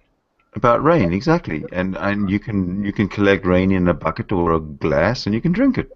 Yes, but it's not pure. It's got it has impurities in it. Yeah, well, pure water means potable water, right? Well, you could argue that, and I might have to argue that. Yeah, okay. But here's the other thing. So let's accept that that's the case, that God does send down. See, I'm not anti-Islam. I'm just anti-death and hatred in Islam. Yes. Yeah. Oh, look, hey, yeah, no, I agree with you. That's a really important point. I'm not anti-Muslims or any human being, right? I'm about, I'm anti-lies and deception and abuse and all of those sort of things. Yeah. So let's carry on. Yeah. Anyway, but let's look at it again. Allah, it is He who sends the winds of good news before His mercy, and we send down pure water from the clouds. Now, I showed that to Green, and I said there's a problem on the pure water front, and I think if we were actually to argue this out, well, actually, I know if we were to argue it out, I'd actually win on the pure water front. But let's let that go for the moment. I showed that to Green, and I said, that's not a true statement. So Allah's, not got his grips on things. That's the concept or the thinking that you would get from a 7th century Arab person. I then said, he then responded to me and said, and so this is what happens in Islam. They have standard sort of lines. He said, it's not a science book. It's poetic and it's got deep spiritual meaning. And I said to him, Frank, I know spirituality extremely well, and I promise you there's nothing spiritual going on there. What it's saying, and the reason the author framed it the way that he did, was they were writing to the audience and saying that Allah's responsible for the winds and the rain. He's an all-powerful being, right? And he's responsible for the rainwater that comes from a cloud. That's all it says. It doesn't say a damn thing more, you know. So his apologetics really fall short. He hasn't got a leg to stand on. So it was around about that point that he started going cognitive dissonant on me. Mm-hmm. Well, he recognised that, oh shit, oh shit. Because I asked him, I said, well, tell me what the bloody spiritual message is. Tell me what it is. No response. And, you know, then, you know, it was then about deflection, you know, the usual behaviours. Deflection and against me, saving face. And saving face is a characteristic of the cognitive dissonance. Did you notice when our friend was leaving, he didn't want to step out until he'd sort of saved his own face? Mm-hmm. But I wouldn't let him do that. I noticed. Anyway, here's the second one. It is he who has let free the two bodies of flowing water, right? So this is God again, the all-powerful, no spiritual context so far. One palatable and one sweet, and sweet, and the other salt and bitter. Yet has he made a barrier between them, a petition that is forbidden to be passed.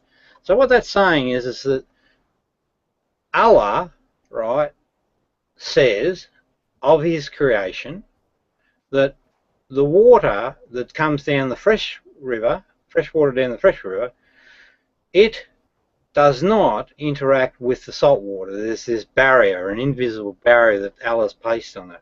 But that's not true.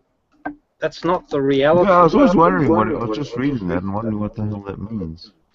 Some scientific stuff I don't know about. No, but hey, yeah, that's right. All right, Sydney, I get the drift.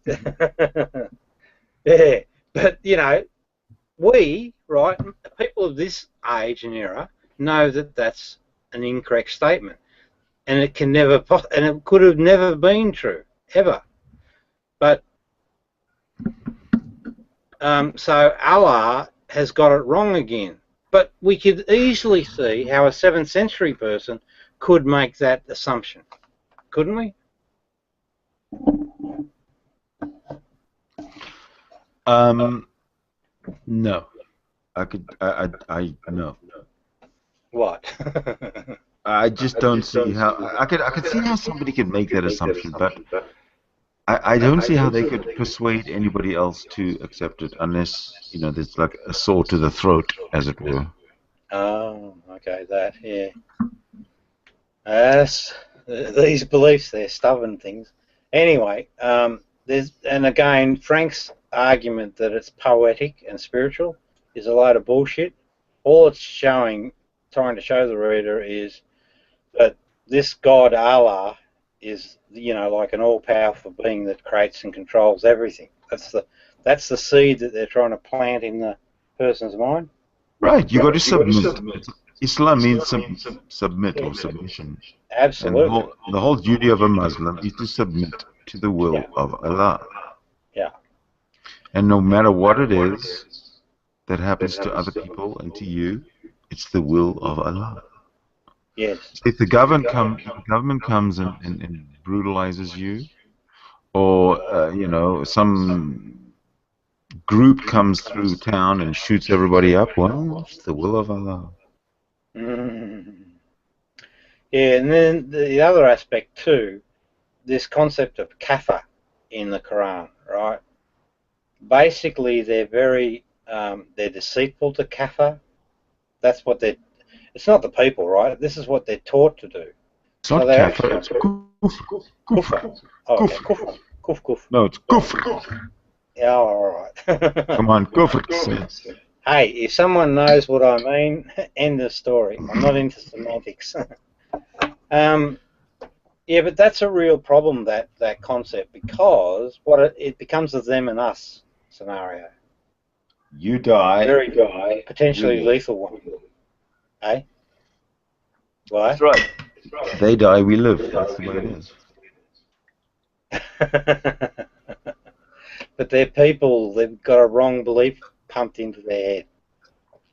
Oh, that's understating the obvious. Yes, it is. Oh, but it's obvious to you and I, but the problem is it's not obvious to the... See, there are people on this planet that will tolerate religion because it's too hard, right? I think, Rob, that you underestimate the intelligence of the Arab or Muslim population as a whole. I think that within the Muslim world, the amount of secular people who have to keep themselves in the closet, yes, I think you would be amazed at how yes, many. Yes. Yes, granted. Like, open the floodgates and wow. Mm-hmm. Wow. And I agree with you saying that's also the condition in Judaism. There's a lot of atheists in Judaism, or in the In the Orthodox community, definitely. Mm-hmm.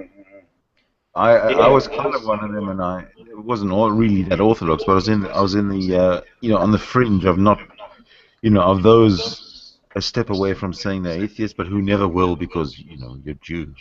I crossed that line, and I'm proud of it. I'm not. No, I don't have any regrets at all. Well, no. See, this is the Enlightenment story, or the true maturity, where you actually look at reality and embrace what reality truly is, without any intervening beliefs or ideas that are wrong. Mm-hmm. It's actually a far greater and far better outcome for the human. Just is. But Jesus was real, mate.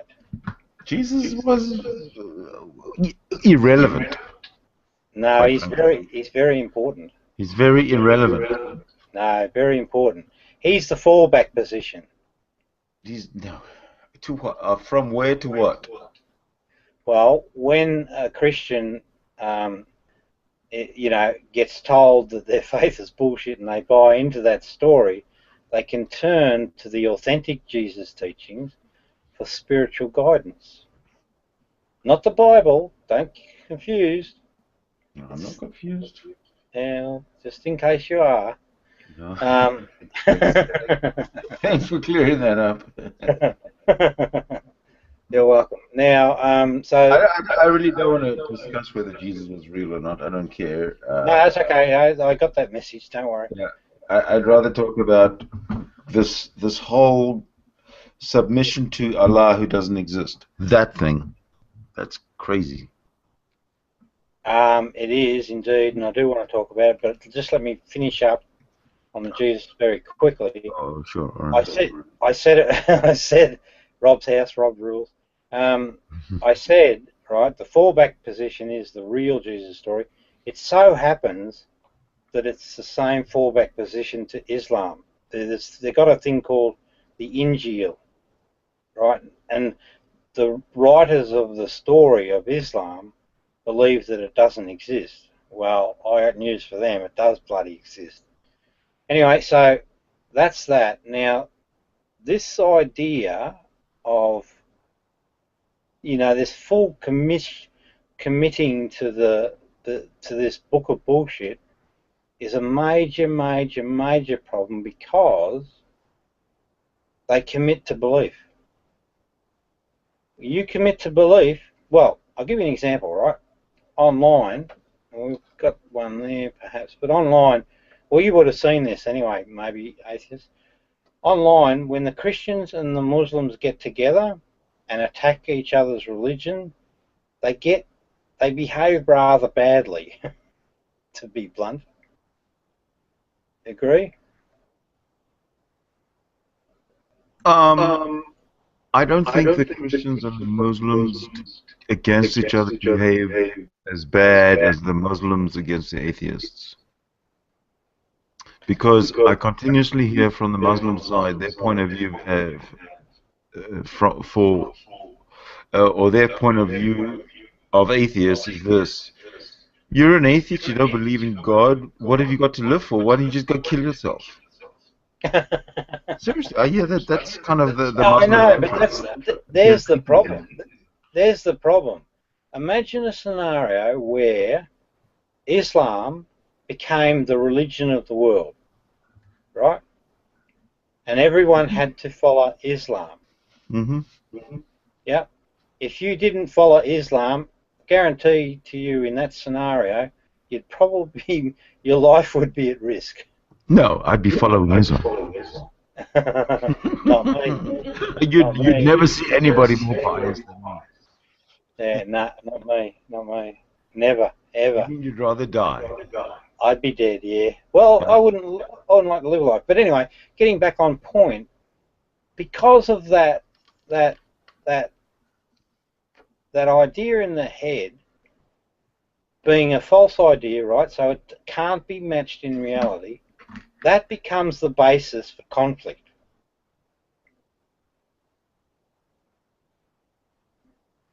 And that's why I think these people can become quite aggressive, given the right set of circumstances, Christian or Muslim. Well, the thing about the Christians, their aggressiveness is more like a temper tantrum. But the Muslims, when they get angry, they want to kill. Yeah, exactly. But that's because of that extra commitment that they make. The Christians aren't sort of quite as locked in on the commitment question. I think that's the differing factor. You know, they're basically mind slaves of Allah.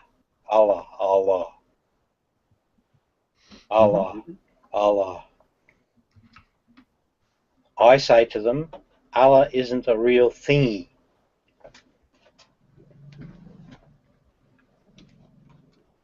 Then they'll say something absolutely fucking stupid like, but then how do you explain the intelligent design of the eye? Or something stupid. Oh, okay, yeah. I mean, the most. Now, all you got to do is say to them, "Tell me something. What's right? What's on the bridge of your nose?" And they'll say, you mean my glasses?" Yeah. So your eyes are perfectly designed, right? I mean, they're so full of it. Yeah, well, that's right. I think there is a passage in the Quran that talks about humans being perfect. And then, you just have to say, well, hang on a minute, what about all of the abnormalities that we witness in life? Well, you got to ask yourself a question. If humans are made in the likeness of God, and our vision is all fucked up and we need glasses, then what do you think God's vision is like? And you got to figure that if it's bad, which it must be, because we all do need glasses and we're in his image and stuff like that, he doesn't have anywhere to go and get a pair made.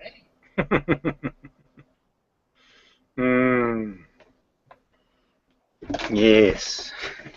Will the real God please stand up?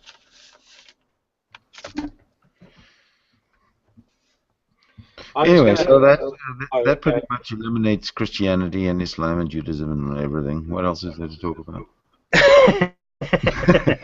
Well, my line of inquiry, or the one I like to use, is the Book of Daniel attack, which is the one that...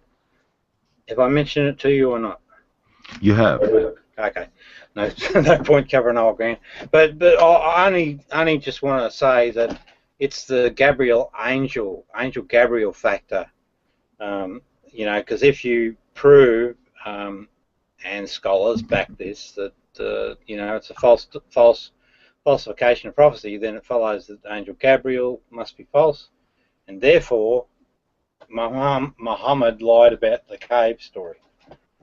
Yeah, but doesn't it follow that if Moses is false, and if Abraham and Isaac and Japheth and Adam and Eve and all those stories are all those characters are all false, that everything that follows is false. Yeah, absolutely. But so I'm familiar with the Moses story and the archaeology that says they don't think he existed, and then they point back to the Canaanites as being the root place for Judaism. What are the arguments for the other Abraham and the rest? Well, I mean, the arguments for Moses, or against Moses, the fiction that Moses is. There's no argument that he's not fiction. I had a talk with a rabbi. I should say a very old friend. No. A guy that I knew when we were both very, very young, and I was an atheist, but a Zionist, and he was a very an Orthodox Jew, but a Zionist. So he was one of these guys who would go live in a settlement in the West Bank kind of thing. And I happened to hook up with him many, many years later, through the Facebook, and we struck up a conversation, and he of course became a rabbi. And I was talking to him about how he, I remember him, when he was young, he wanted to do this, and here he became one. And like, what is it that gets you, that in the face of all reality, that there's no such a God? What is it that keeps your fire, gives you your faith? And he says, you got to accept one thing. You got to get your head around just one thing. And that is this. When Moses brought down the commandments from Mount Sinai, and the oral tradition started that the Jews carried the message or the words of the commandments of the Torah through the desert for 40 years and so on and so forth, until somebody wrote it down, I guess. As long as you get your head around the fact that is what happened, that oral tradition is perfect, you can be. That's how you. That's the strength of being an Orthodox Jew. Yeah, and I kind of understand that a bit. I've actually got to take a short walk. I won't be long. Okay. Would you like me to tap dance in the meantime?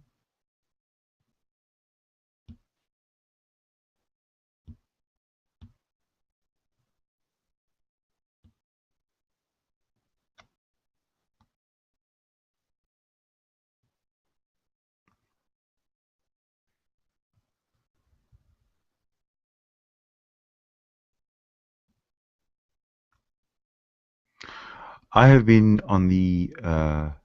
Benny asked me what I've been doing. Well, I have been on the forefront of the crusade against theism and the power of religion in all its forms. It's been a battle. I have scars. My dog is fine. My dog is great.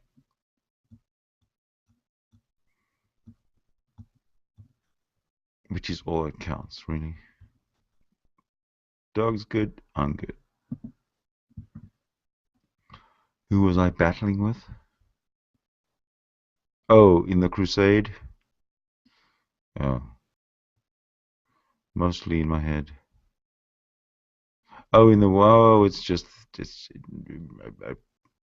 it's all metaphorical, figurative. It's poetry. What is?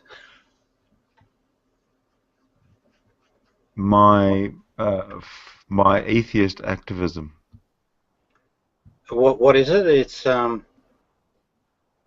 pure poetry. If you're not getting conversions, it's useless, isn't it? No. Okay, tell me more. Well, I was just having a chat with Benny. Oh, okay. He asked me if I deconverted G-Man. Oh, he asked if you did. Yeah, I think so. But anyway, G-Man was the very first one I deconverted. Ask him. So he's an atheist, G-Man? Yeah, everybody's an atheist. They just, a lot of people just don't know it until we point it out. Cognitive dissonance doesn't mean to say that that person is not an atheist. Just because they've got cognitive dissonance called, theism or Christianity or Islam, whatever. Yeah, or ego. Or ego, specifically ego. Yeah. Well, it's all relative to the notion that the person holds a false idea in their head. Well, they claim to know things they can't possibly know. That's fraud. Yeah, exactly. Well, like there was a young guy that I come across, and I pulled him up on it. He was one of those Christians that would talk about visions he had, and he was trying to project that they're apocalyptic. Oh, that's not good stuff, I tell you. Well, who does that remind you of? Who's the guy that, if it wasn't for him, Christianity wouldn't even have got off the ground? Paul. Yeah, that's true too. He is the starter of. Thanks, Benny. He is the starter of the Christian story, but the owners are Rome. They took. I know, but the guy's a nutcase. Who, Paul? Yes. Yeah, he's. We're talking about Paul of Tarsus, aren't we? Yes. Yeah, he's the guy that was labelled the liar by the Qumran community. So they had a righteous teacher, a liar, and a wicked priest. The wicked priest was Agrippa the Great, and that's actually just on that great stuff. The Agrippa the Great. I recognise this pattern early because I'm always looking for patterns. You know, when you're trying to work shit out. One pattern I recognised was these leaders that were following this story through history had this habit of calling themselves the Great. So you had Cyrus the Great, then you had discounting Alexander because he's really a bit of a sideshow. Then you had this Agrippa the Great, and then you had Constantine the Great. And, you know, when I see that sort of naming, you know, by an individual, I immediately think of ego on steroids and empires. I don't see what you're talking about. Haven't you ever heard of Sidney Winston the Great? Well, you don't strike me as a bloke with too much of an ego. Well, hence your theory crashes. What's that? Sorry? Hence your theory crashes. No. My theory doesn't fail.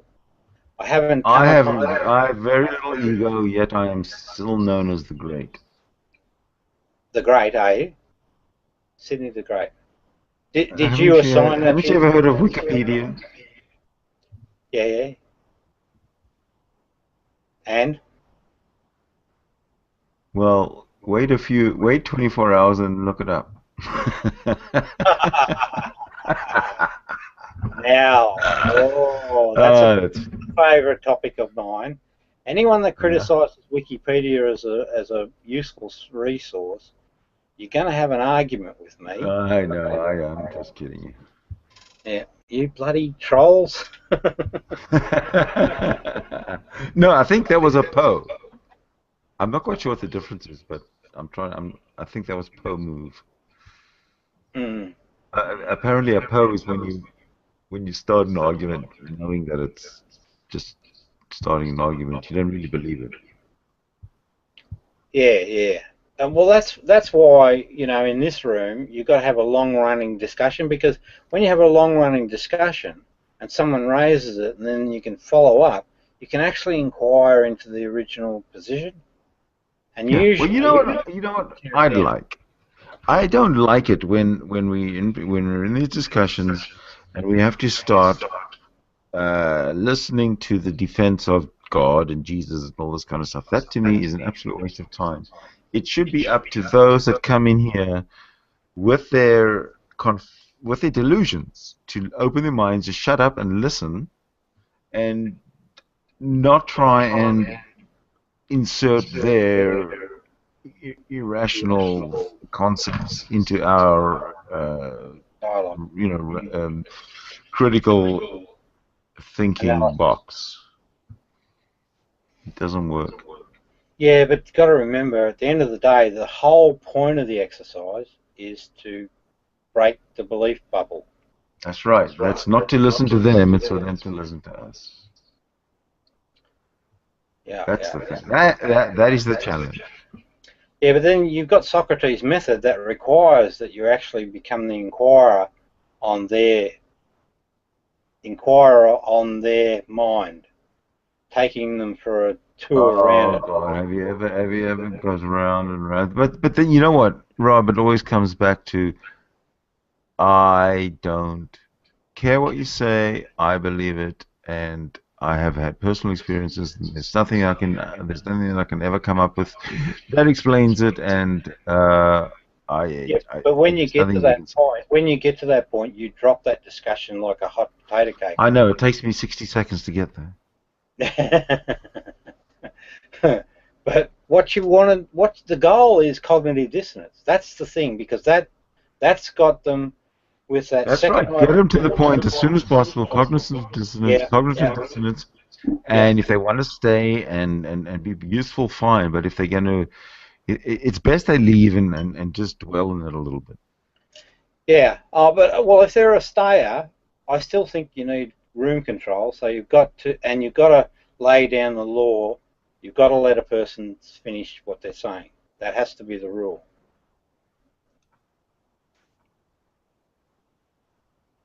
That's important. I'm with you. Yeah. But it's very seldom that people get to finish a sentence or a train of thought without being interrupted. Yeah, but it's important, because you're not presenting just one idea. You're presenting a set of information to demonstrate some point. So you need to be allowed, right, to continue to do it. Now, in this room, I'm sure I can control it. So I'll tell you how you can do it. Mm-hmm. You go open up the control room. You open up. Firstly, you open up the cameraman, and you make sure that your view is the only view that is the big view, the main view. Okay. Secondly, you open up your control room, and the person who's talking, or the person that you've white boxed, let's say, who's the person who you want to give the floor to, that is the only person that can speak. Anybody else starts to speak, you're in the control room, you take their volume, you don't mute them, because they can unmute themselves. You just slide it down to nothing, to 0. So they can keep on talking, but no one can hear them. And then when it's their turn to talk, you slide it back up again. Some people just don't know they're being muted. They just have to talk, and there's nothing you can do about it. That's why you have to mute them, or you have to silence them in that way. So you kind of have to be a sound man as well. Yep. That's why I like the moderating problem, doing that. What's that? Sorry. I like moderating for that purpose. Because you can actually keep it flowing. Cool, Bananas. All right, well, that's something to experiment with. Just get familiar with it. I mean, Dan showed me that we can use hide from broadcast, and that shuts them up. So that you can use what? So when you go to the person's icon down the bottom part of the screen, Oh, where you you've can got hide them, yes, hide from absolutely. broadcast, and that way that person can't be heard or seen. That's right. And that But works. all they can do is communicate through chat. Yeah. And you don't. Then you can't be accused as being a person that kicks people out. So prior to knowing that, what I used to do is kick people out. If they misbehave, if they didn't follow the rules, bang, eject.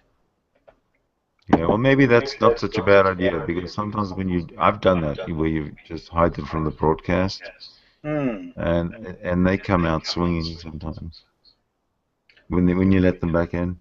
Yeah, but that's good because it helps prove your point. See, this is the thing about these cognitive dissonance behaviours. People can't control themselves. They can't. So it becomes evident, that what's going on. Otherwise they've got to stop and behave themselves and be a normal human being, and they just can't because their bloody ego won't let them. They've got to try and shut down the threat. Well, you got to engage these people. How are we going to do that? I'm happy to engage them. I don't know that I've got too many blocked at the minute. Hey, Rob, I want to make you aware that this web guy, Daniel, posted a very inappropriate video of Brandon on YouTube. Ah, is that Brandon, our friend? That's autistic. Yes. Okay, Daniel, true or false?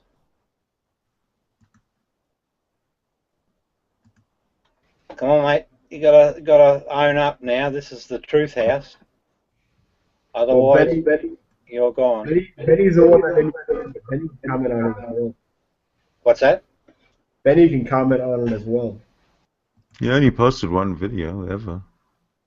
Yeah, but I know young Brandon, and that's inappropriate. That's just not right. He's a guy that's got an. It comes across as intellectual. It comes across as a, what, Brandon told you what? Oh yes, Brandon told me about that. Okay, so Brandon's confirmed it, Daniel. You'll need to speak quick or you're going to be ejected. So, in my book, as long as you come clean and you apologise, set the record straight, no drama. You don't talk, you go. So, yeah, Brandon is a guy that's, he's a really interesting, what's AFK? Away from keyboard. Oh, okay.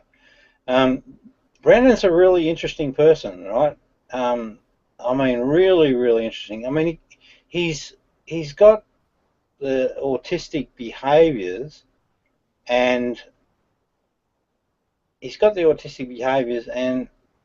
but there's an extreme intellectual thing going on in him. So perceptive, right, Benny? No, what? Benny, I'm talking about Brandon, right? Brandon, follow the script. Yeah, Brandon. What I'm saying, Benny, is that Brandon's got something special going on with his, the way he thinks. Okay, fair enough. Yeah, nah, I'm telling you, mate, there's something special going on. But anyway, so he comes along as this guy's not talking, so he's out. But he damn, what happened there?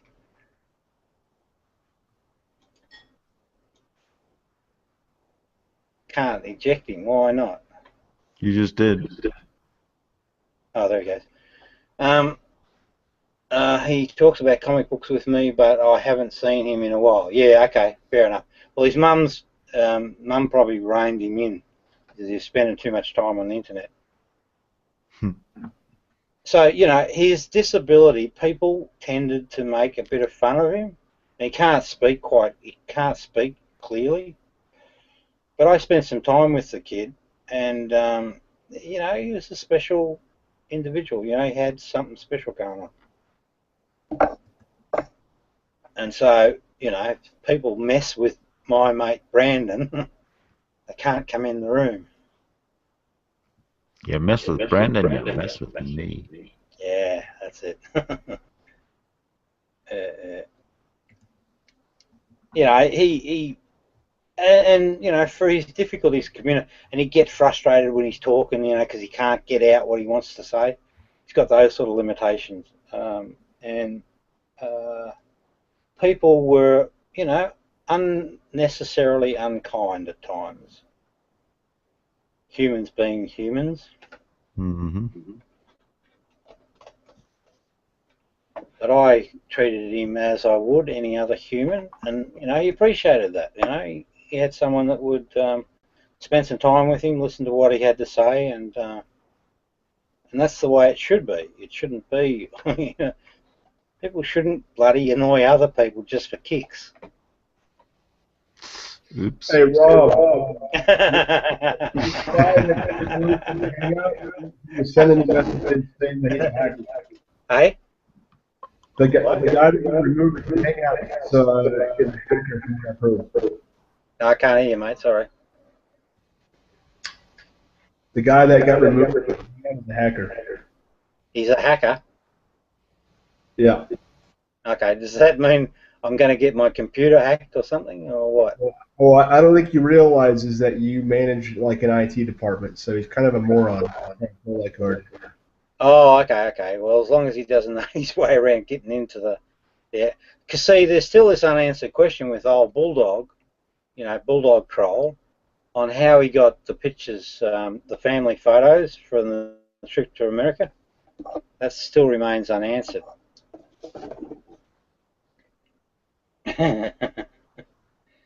Damn, I was pissed off I couldn't remember a time when Chaz has lied. I know he's a liar.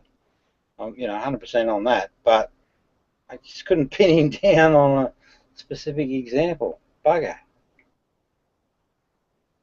Oh, well, that's life. Who's a liar? Chaswold. Chaswold. About Mighty. What? About what? I couldn't pin him down. Oh, well, he maybe it's a bit more subtle with Chaswold. Maybe that's the problem. So, if I have a debate with Chaswold, good one, Benny. If I have a debate with Chaswold, right, he will make broad-brushed attacks on the premise,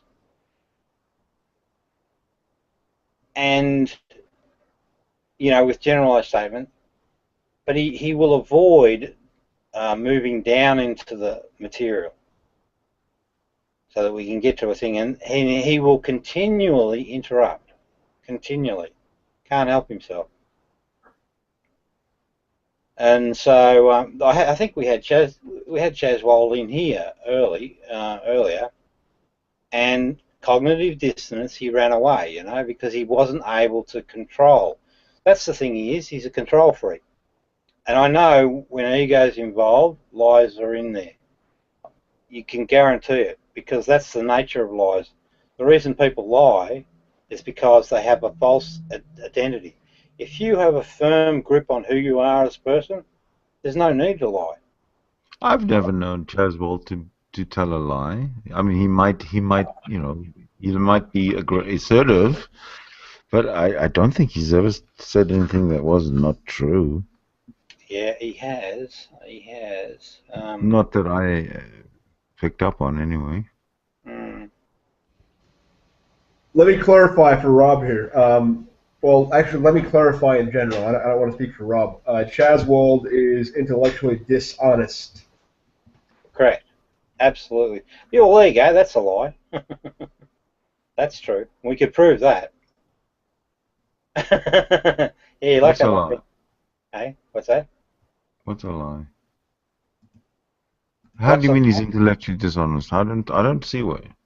Yeah, right. So if we could get him in the room here and just have a debate with him on my book, right, he will definitely show intellectual dishonesty in his attack. So, for example, one thing he will do is he'll make the broad-based statement, Rob, you don't know anything about fallacies, therefore you can't do any research, right? He'll make that statement. Mm-hmm. That's a false statement. You don't need to know about bloody fallacies to do any sort of research. But he'll make it as if it's true.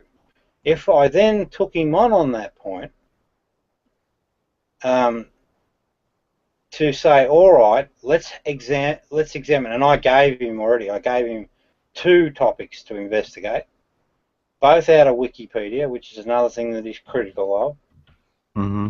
And I said to him, what I want you to do is I want you to find the error, right? But he doesn't want to do that work. All he wants to do is make a broad-based statement based on his view of the topic. So he holds a view, might be the Jesus doesn't exist, whatever it is. And that's the way he will conduct the debate. He will continually interject, continually. Won't allow you to expand on the idea. And you know the reason he does that? Because he knows he's exposed. And that makes sense. I mean, you know, to be fair to the guy, you know, it takes a bit of effort, right, to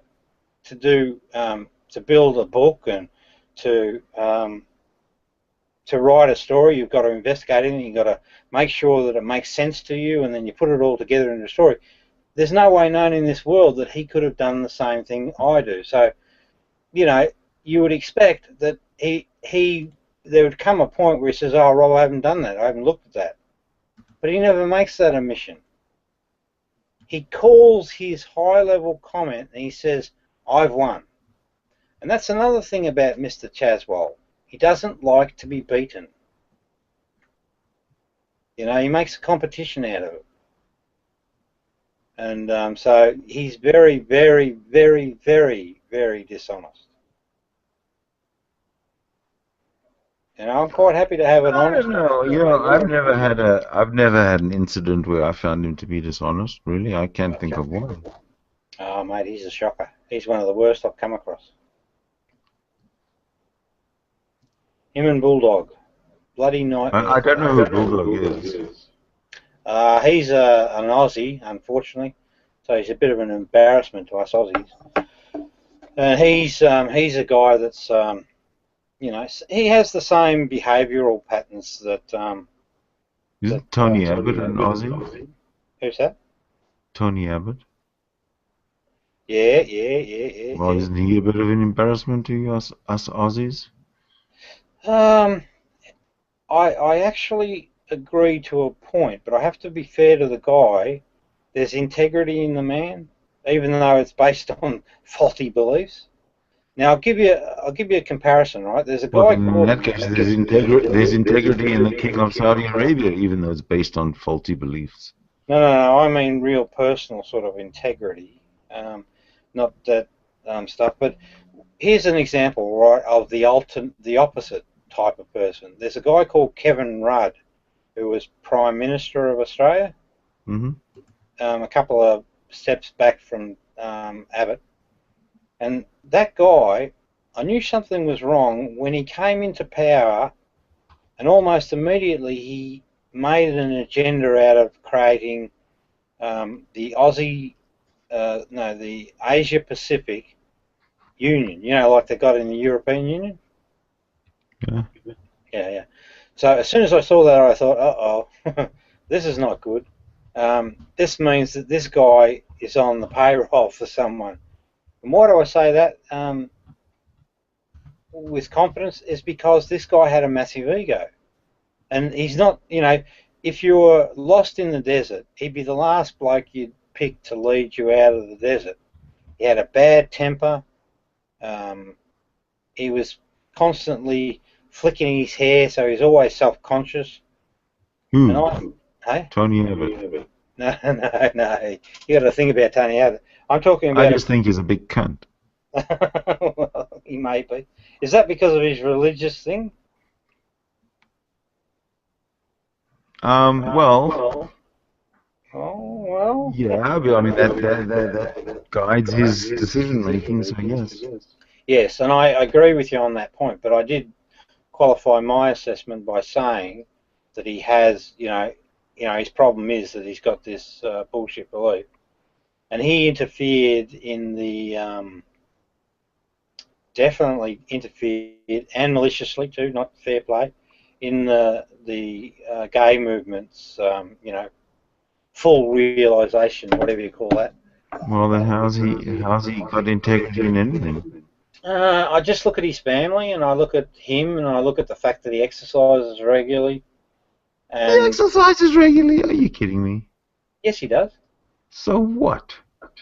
Yeah, but it's.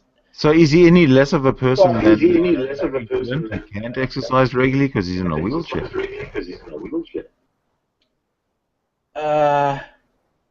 No, I'm not drawing that comparison. I'm saying that that's a good sign, that a person regularly exercises, to keep themselves in shape. It's a sign of a psychopath, don't you think? Oh, well, Yeah, this is going nowhere. Yeah. But the other thing is, I look at his family too. So it's like, who was it? Yeah, the relation. Yeah, Putin, right? Putin's an absolute arsehole, right? Some people think he's okay. Golly gosh. You're talking about the He's an Russian, absolute the nightmare. Rasputin? Putin. Yeah, Rasputin. Vladimir. Oh, I just know of Vladimir. Rasputin. Whenever you said Putin, there's a Ras in front of Putin, and he's Rasputin. Ah, so Not what's that sort of Vladimir a joke Putin, on? Rasputin. No, I'm talking about Vladimir Putin. Oh, maybe they're from the same bloodline or something. But they both have the surname Putin. Ah, that's interesting. Didn't know that. But anyway, that Ras yeah, but that Putin and Vlad. yeah, They're that both Putins. Yeah, the Putin. Sorry, there's the correction. Putin. So Putin beats his wife or his ex-wife. So that's a sign of a bad wolf. He parades around with a shirt off. That's a sign of ego. He's amassed a small personal fortune which he denies. Bad wolf.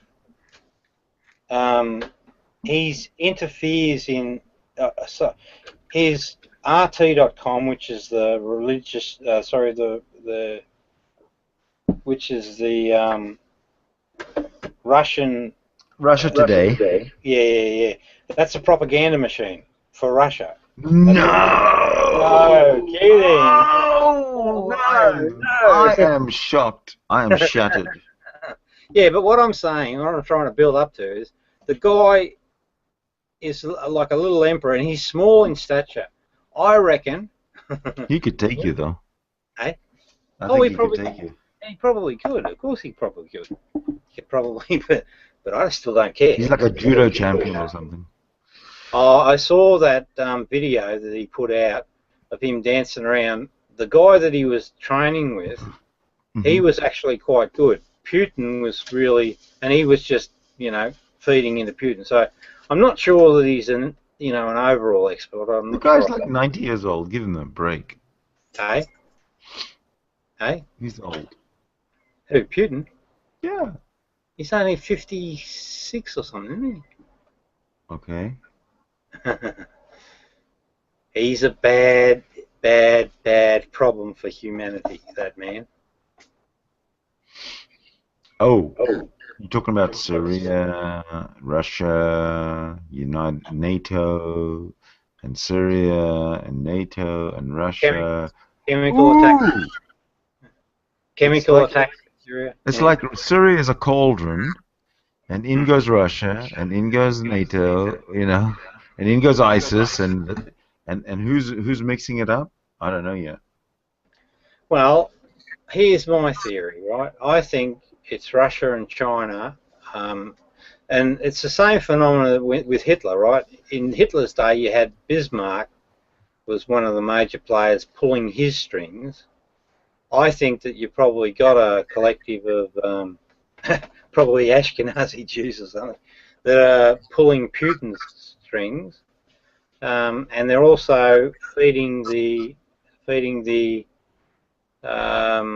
Chinese, the middle class of China.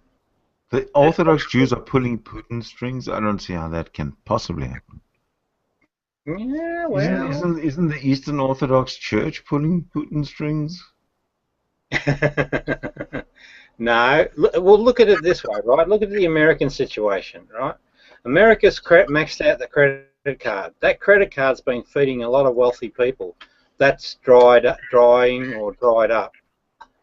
Those wealthy people want to continue being wealthy people, but they would struggle to continue to do it in the States. They're battling to keep little battles going to keep feeding the flock.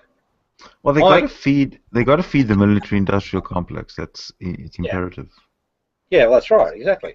But that's fine when you got monetary policy to be poured into wars. Yep, sorry.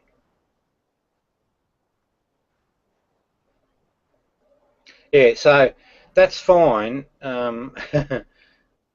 if you've got the money coming out of the public debt to keep that thing going along. But when it's drying up, they're not idiots, right? They have to find another scenario or another solution. What makes sense to me is if they bankroll Putin and tickle his little ego, and if they do the same to China, they've got an opportunity to get those two forces together to actually make an attack on America. If that event ever happened, it's game over. It's world domination.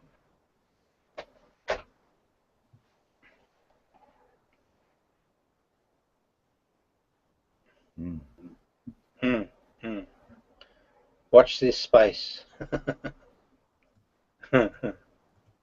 You see, you remember the chemical attacks in Syria? Mm-hmm. Right, and you remember all the song and dance the UN did, and they were going to go in and find the culprit and all of the drama that was pursued there. And then they sent in a bunch of blokes who they gave the bloody Nobel Peace Prize for. I mean, these were just guys on assignment going in to do a job. There's nothing special about that relates to peace. So, there's some shonky stuff going on there. I think that Putin is behind that chemical attack. He was the supplier of those chemicals. Okay, well, let's say he was. Yes. And let's say nothing shocks us, and let's say that everybody's every world leader is a lying, two-faced bastard. It doesn't change anything. It just is what it is. Yeah, but hang on a minute. Pause for a second. Pause. Think. Yes. The problem, regardless of whether it's religion, whether it's egos, like empires, all of those problems come back to a simple, singular concept of a person holding a faulty idea in their head.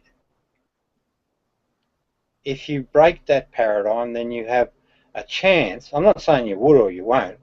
I mean, we just might be rolling along to, just another disaster. But if you can break that paradigm or expose that paradigm and basically say that fucking every belief is abandoned. All we do now is follow science and reality. That's it.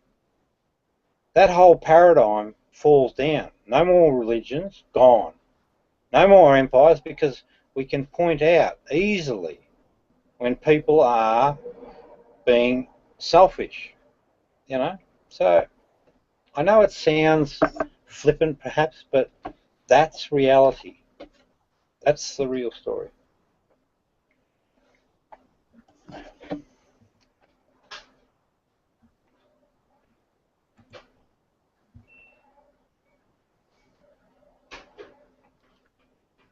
So do you think there are people who are as conscious of reality as you and I, but have decided that fuck it, I'm still going to live my little fantasy life No, of delusion, and off I go? no, No? that's impossible. Once you come to this understanding, and you've basically destroyed your ego. So I'm talking about the enlightened phenomena. Once you come to that reality, there's no you wouldn't go back. I would never in a million years consider going back to entertaining any beliefs whatsoever. Well, I suppose if they're going to hang us, or, the Muslims are in control, maybe I might give it a second thought, but even then I think I'd resist it. I'd just rather I think I'd do it if I was part of the inner circle, or if I was profiting in some social way, maybe, if I married into let's say, for example, I married into a family of very ultra religious whatever, and I would have to kind of play the game in order to be part of it. I'd be happy to, sure. Yeah, I'm not sure you would. I mean, you say that, but if you as long as at home, as long as when I'm in private, I can be myself. Yeah, but I'm happy to do play the game outside just like everybody else does. Yeah, but you say that, but part of the deal is, part of the enlightenment story is that you can't become attached to truth, and you want truth. Nah, money wins every time. Well, every time. No, it doesn't. It doesn't. This lifestyle wins every time. This life wins. Oh yeah. Yeah. Have you ever been offered? Have you ever been given an offer you can't refuse, and refused it? No. Well, then it's tough to really say anything. Yeah, I suppose. Oh, but hey, here's what I do. If someone walked up and says, "Here's $1 million, I want you to do X." Well, see, no, I couldn't. I couldn't go and kill someone if that was the job. If they said believe something, I might say yes to them. Actually, take the $1 million and then just not. Well, I don't think. But that's just. I thought you were an atheist who's basically not a dishonest person. Or shouldn't be. No, but I'm just taking opportunities as they come along. I wouldn't see that as wrong because the person giving me the money. Basically an American. Hang on. Well, now hang on. I'll read a little Jesus to you, right? You're allowed certain discretions. Whoa. Where do you get Jesus' words from? Jesus never said anything that you can. Actually attribute to Jesus saying it. Oh yeah, okay. Well, that's a long. So let's take Jesus out of the question because you and I both disagree. No. You say somebody exists. I say somebody doesn't exist, and you say somebody doesn't exist said something. So yeah, okay. I don't see how that's possible. Well, forget about Jesus saying it, but the saying goes like this: the Pharisees and the scholars have taken the keys of knowledge and have hidden them. So what happened in the day was the Jewish leaders, the Pharisees, who must have been a right pack of assholes, they basically taught this religious bullshit, and they took advantage, and that's what he's saying. They have not entered, nor have they allowed those who want to enter. So they're actually they're blocking the enlightenment journey for everyone else. Here's the kicker. He said, "As for you, be as sly as snakes and as simple as doves." So when you're dealing with someone that's being dishonest, it's okay to take advantage. I think, because don't forget where the sin starts. It's actually the person who offered the money. They had an ulterior motive, which was dishonest in offering you the money. So bad luck for them. If they want to be that stupid, I'm going to take the $1 million. Well, you're the one who has to sleep at night. Yeah, but I didn't do anything wrong. I didn't make the offer. And the request was dishonest. So they were asking me to believe in a God that doesn't exist. So they're trying to, they're selling me a lie, aren't they? So that's two dishonesties. So if they want to do that, I'll take the $1 million. Thank you very much. Yeah, but when you bought your car, you were sold a lie.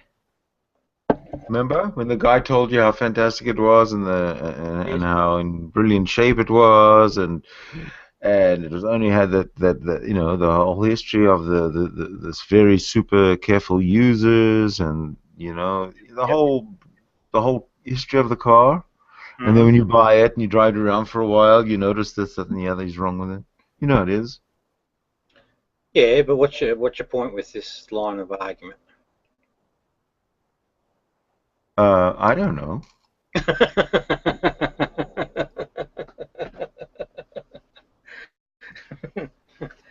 You won't.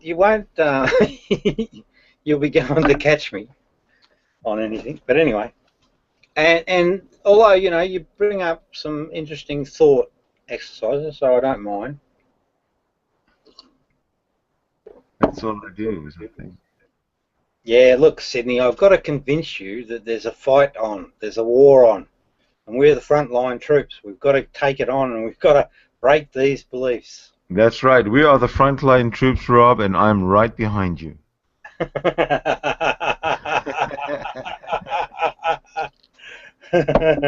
Well, hang on, they're attacking from behind. Now we're...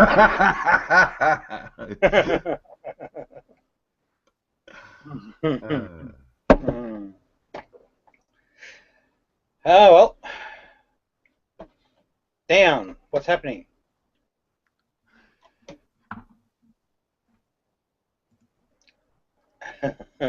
Don's fallen asleep. Yeah, he does that, or he goes somewhere, or we're nattering away. Maybe he takes his dog for a walk or something, I guess. Okay, Benny's asked a question. Rob, what's your next move against the troll? Benny, I don't have one, but the one golden rule that I will not change, mate, is this. It has to be in my room and my rules. I'll talk to him any day of the week, but my rules. Yeah, I like that. Yeah, that's it. Well, that way, you see, they hate that, right? Because they're control freaks. It's true, and that's the ego pattern. That's why I do so well against them, although at the moment well, this is why I had this hangout, right, this ego problem. Because people have these egos, and because they recognise I'm a threat to all forms of ego, they can tend to gang up on me. And unfortunately, they're ganging up on me. Well, what you need is a gang of your own to I got my gang. Stand up to them. I got my gang, Down and Benny. That's my gang. All right. And Sydney, you're in now. Am I part of your gang now? Yeah, you're part of the gang. Join the gangsters. No, you do whatever you please, mate. Benny wants to know if you're my secret weapon. Because Jesus didn't exist. Ah, Jesus did exist. Hey, actually... In your dreams. Hang on. We might something? Paul said Jesus existed and he saw him in a vision. Yeah. That was the Romans. If you actually look at the Pauline letters, the vision story isn't there. It's in the book of Acts. Which is written by Paul. No, the Romans. The Romans are the guys that love magic and miracles. All Paul did, he was a Pharisee. The only miracles he touted out was the Messiah complex and the resurrection. Yeah, but he never saw it. He just had this revelation, and he was told it. He's not a first-hand source at all. Yes, but that story that you're talking about comes from the Roman text when Rome took over. That's not Paul. Paul never said that. Rome took over. Rome was always in control. Yeah, well, that's true. That's true. Granted. Although, yeah, those Pharisees are an interesting bunch of dudes. Hey, listen. I think I can settle the argument on whether Jesus existed or not very quickly. Oh, you have a seance going? Let's do it. Yes, let's do it. No, all I say is this, and I'll check with you to see if you agree, and if you don't with what is generally agreed, well then we'll stop. Okay. So, do you agree that there are 7 genuine letters attributed to Paul? I tell you what, I do agree. I know there are more than one. I am familiar, and I'm studying Galatians, which I do believe which I'm told is one of his letters. Most of the letters are fairly similar, from what I understand, from what I've read of them. But Galatians, I've read in depth, I've studied in depth, and I'm ready to talk about Galatians and about Paul who wrote it and the content. So let's, with that information on one epistle, I will say yes. Okay, you're right. Galatians is a part of the set. So just hang on a minute. I'm going to screen share. Righto. So the 7 and the dating that's given to them. Now, notice it says, in all of these epistles, Paul does claim to be an author and writer. However, the contested letters may have been forgeries. So there's some doubt about some of them. As that seems to have been a problem among the early churches as a whole. Well, yes, no surprises. 7 letters with contested dates considered genuine by most scholars are 1 Thessalonians, Galatians, 1 Corinthians, Philippians, Philemon, 2 Corinthians, yeah, and Romans first. Now the dating's what I'm going to focus on. So the dating is 50 AD through to 57 AD, and that dating sort of works with the way Rome's structure was at the time and its relationships, Rome's empire's relationships with the Pharisees, or the Jewish sect, right? So here's the thing.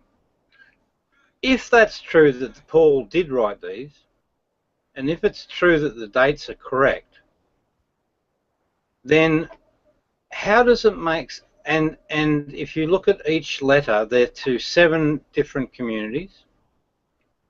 Actually, correct that, 6 communities, 2 letters going to the 1, 6 different communities. If that's, and in the letters, Paul is talking to those communities and saying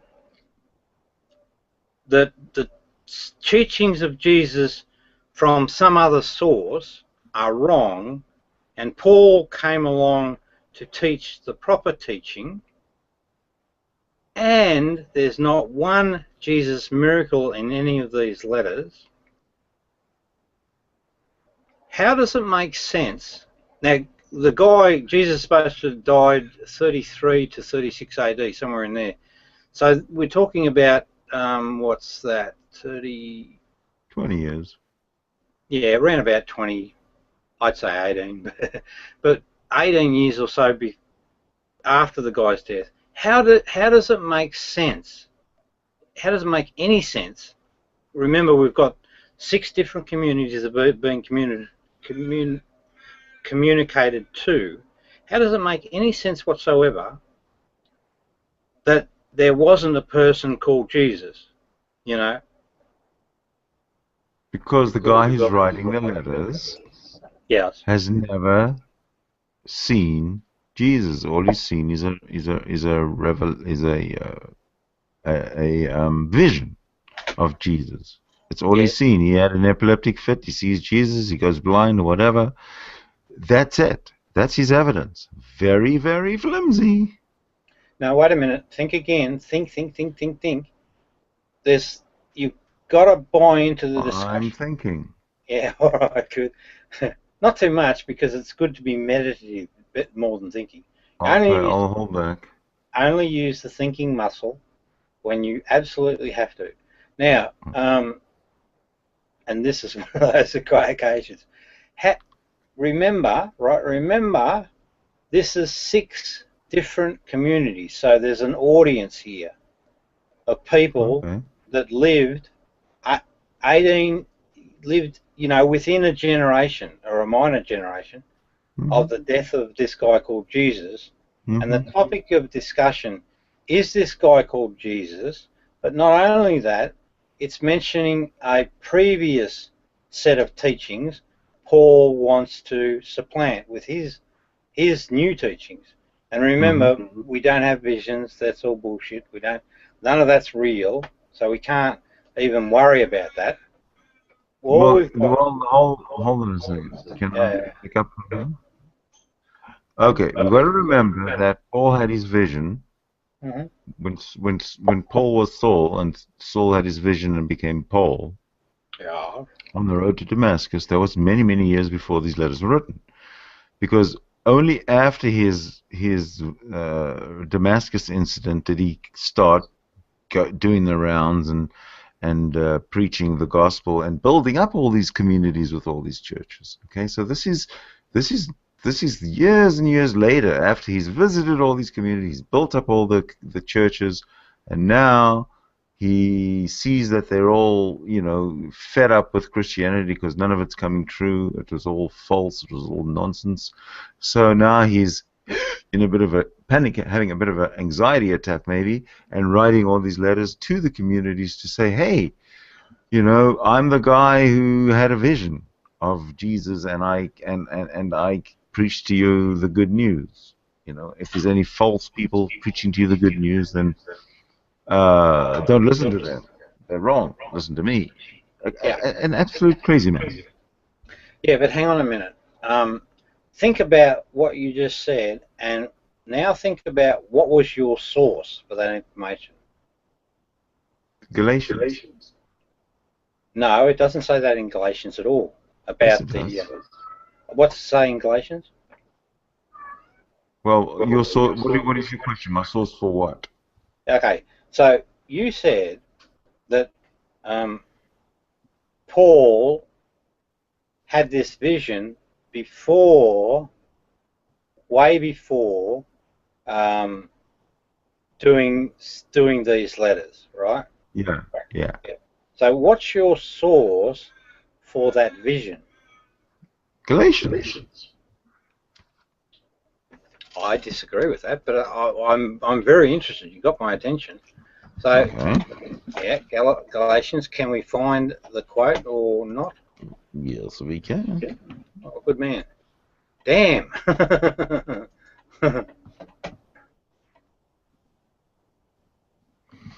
Okay. Well, go to Galatians.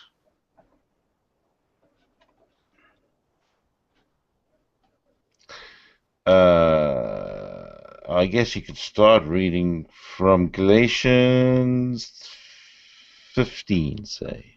Galatians 1, verse 15. Okay, so I've got the book of Galatians, and I'm going to 1:15. And you can read it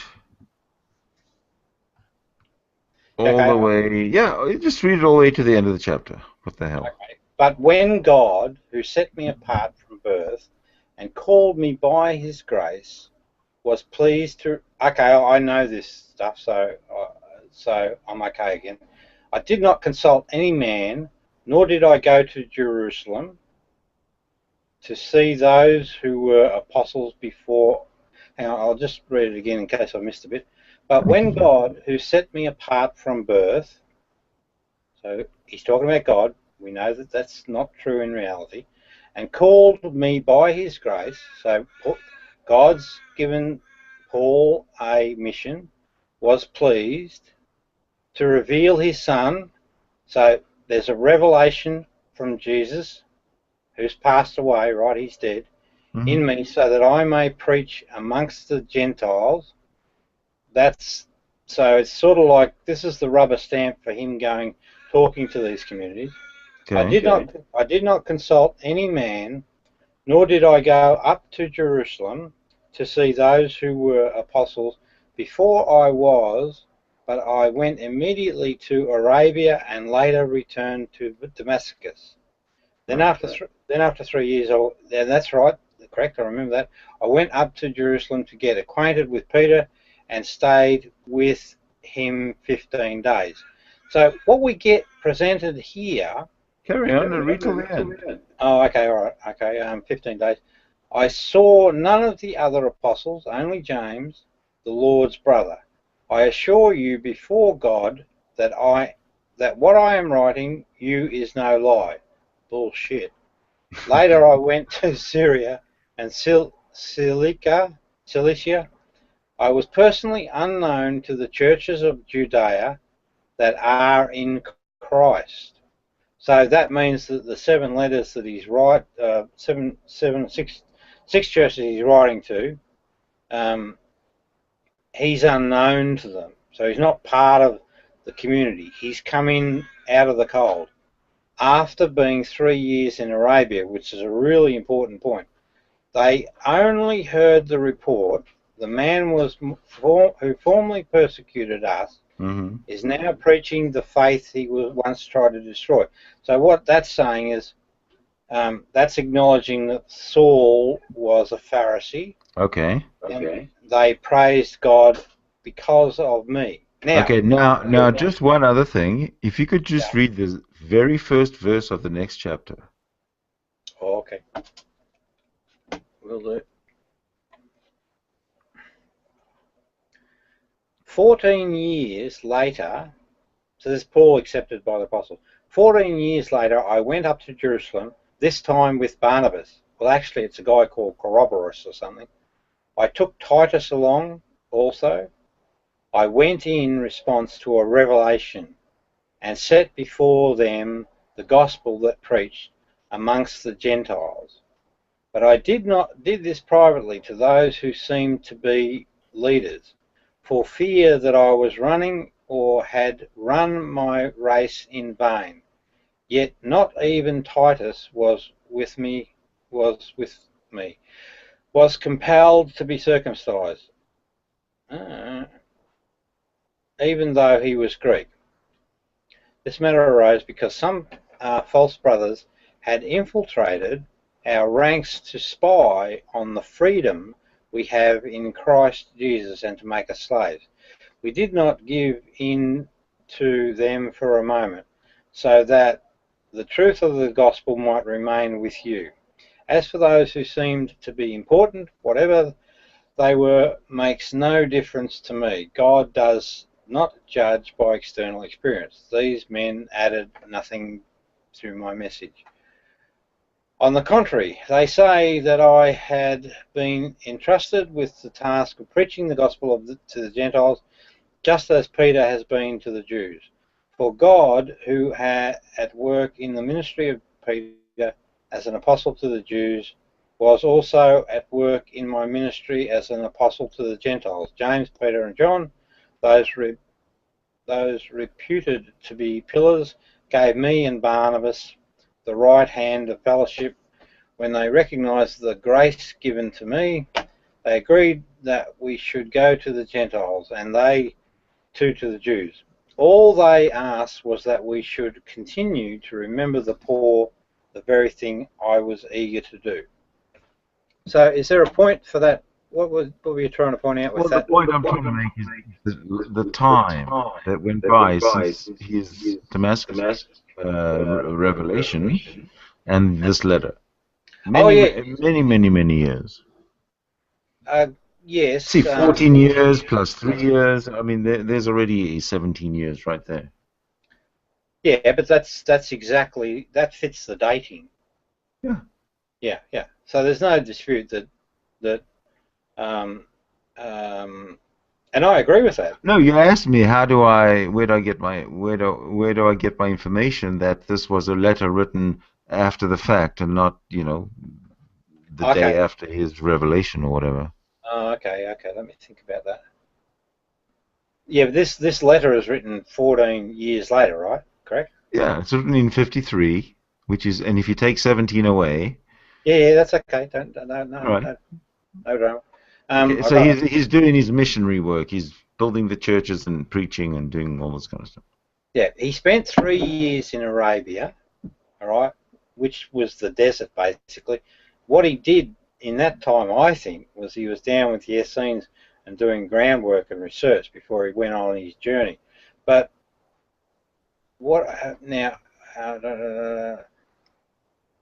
There's no mention of the same sort of vision or colourful vision, you know, the blinding incident that we hear in the Book of Acts. Do you agree? Say it again. Okay. What it says is see if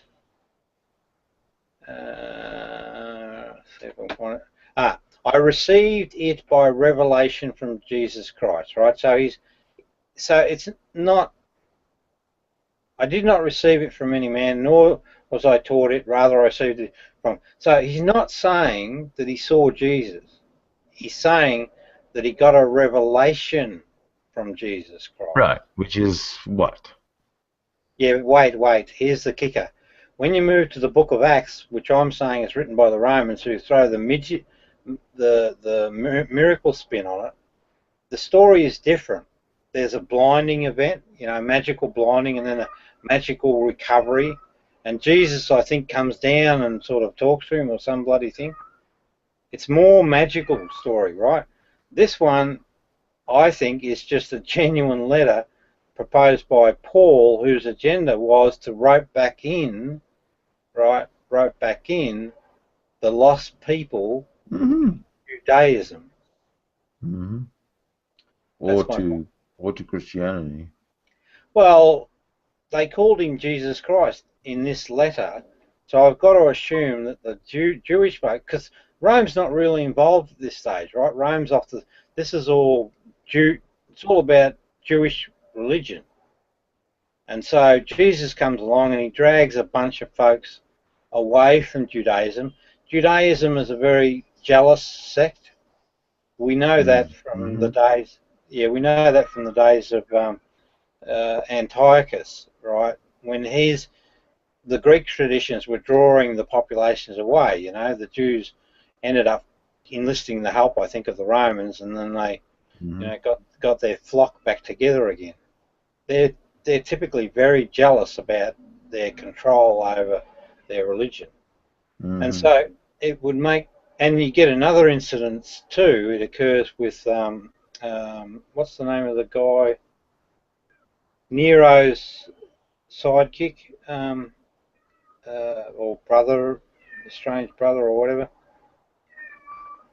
Don't know. It escapes me. He was the guy that got killed before Claudius. He was the emperor of Rome before Claudius came to power. Caligula, right? Caligula, heard of him? That's right. Okay, yeah. Well, Caligula, what Caligula did, he did it the same thing that Antiochus did. He gave favour to the Greek tradition.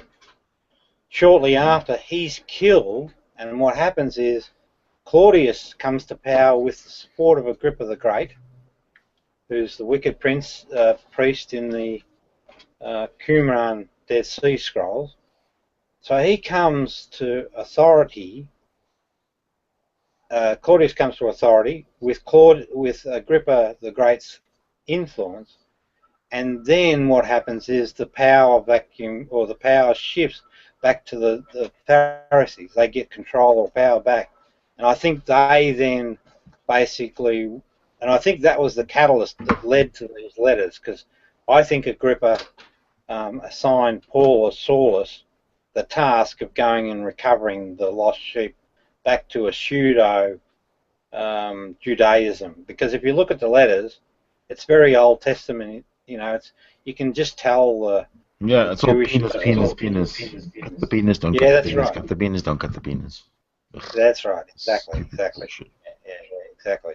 So what I'm saying in summary is this: I still hold that the four, and I grant you, that it's accurate, that there is a story, and it's probably true. I don't think, I've got no reason to doubt it, that Paul, well, he's a liar, right? He's in the Qumran scrolls, the guy that's called a liar, it's all about this guy Paul. He's lying about a revelation from Jesus Christ. You and I know that that's bullshit. But why is he doing that? Well, it's all part of this tactic to rope back in these people that left Judaism and followed this guy called Jesus. I rest my case. All right, well, I think we should leave it there for the night. I'm getting kind of wiped out, tired. It's been a pretty good run, good innings. Yeah. Yep, indeed. Very much appreciated. And to be continued, no doubt. Yeah, up to you, mate. I'm always happy to talk about this stuff. Okay, well, I got my show. I got my show in 12 hours. So if you're more than welcome to join at 5 in the morning. Yeah, it might be a bit early for me, but if I'm up, I'll certainly give it a crack. Yeah. All right, mate. Thank you, Sydney. All right. Good night, everybody. Good night, Down. Good night, Rob. Good night, mate. Hey, Down. Down, are you there? Down. Dano, I'm going to have to close it if you don't answer in a second.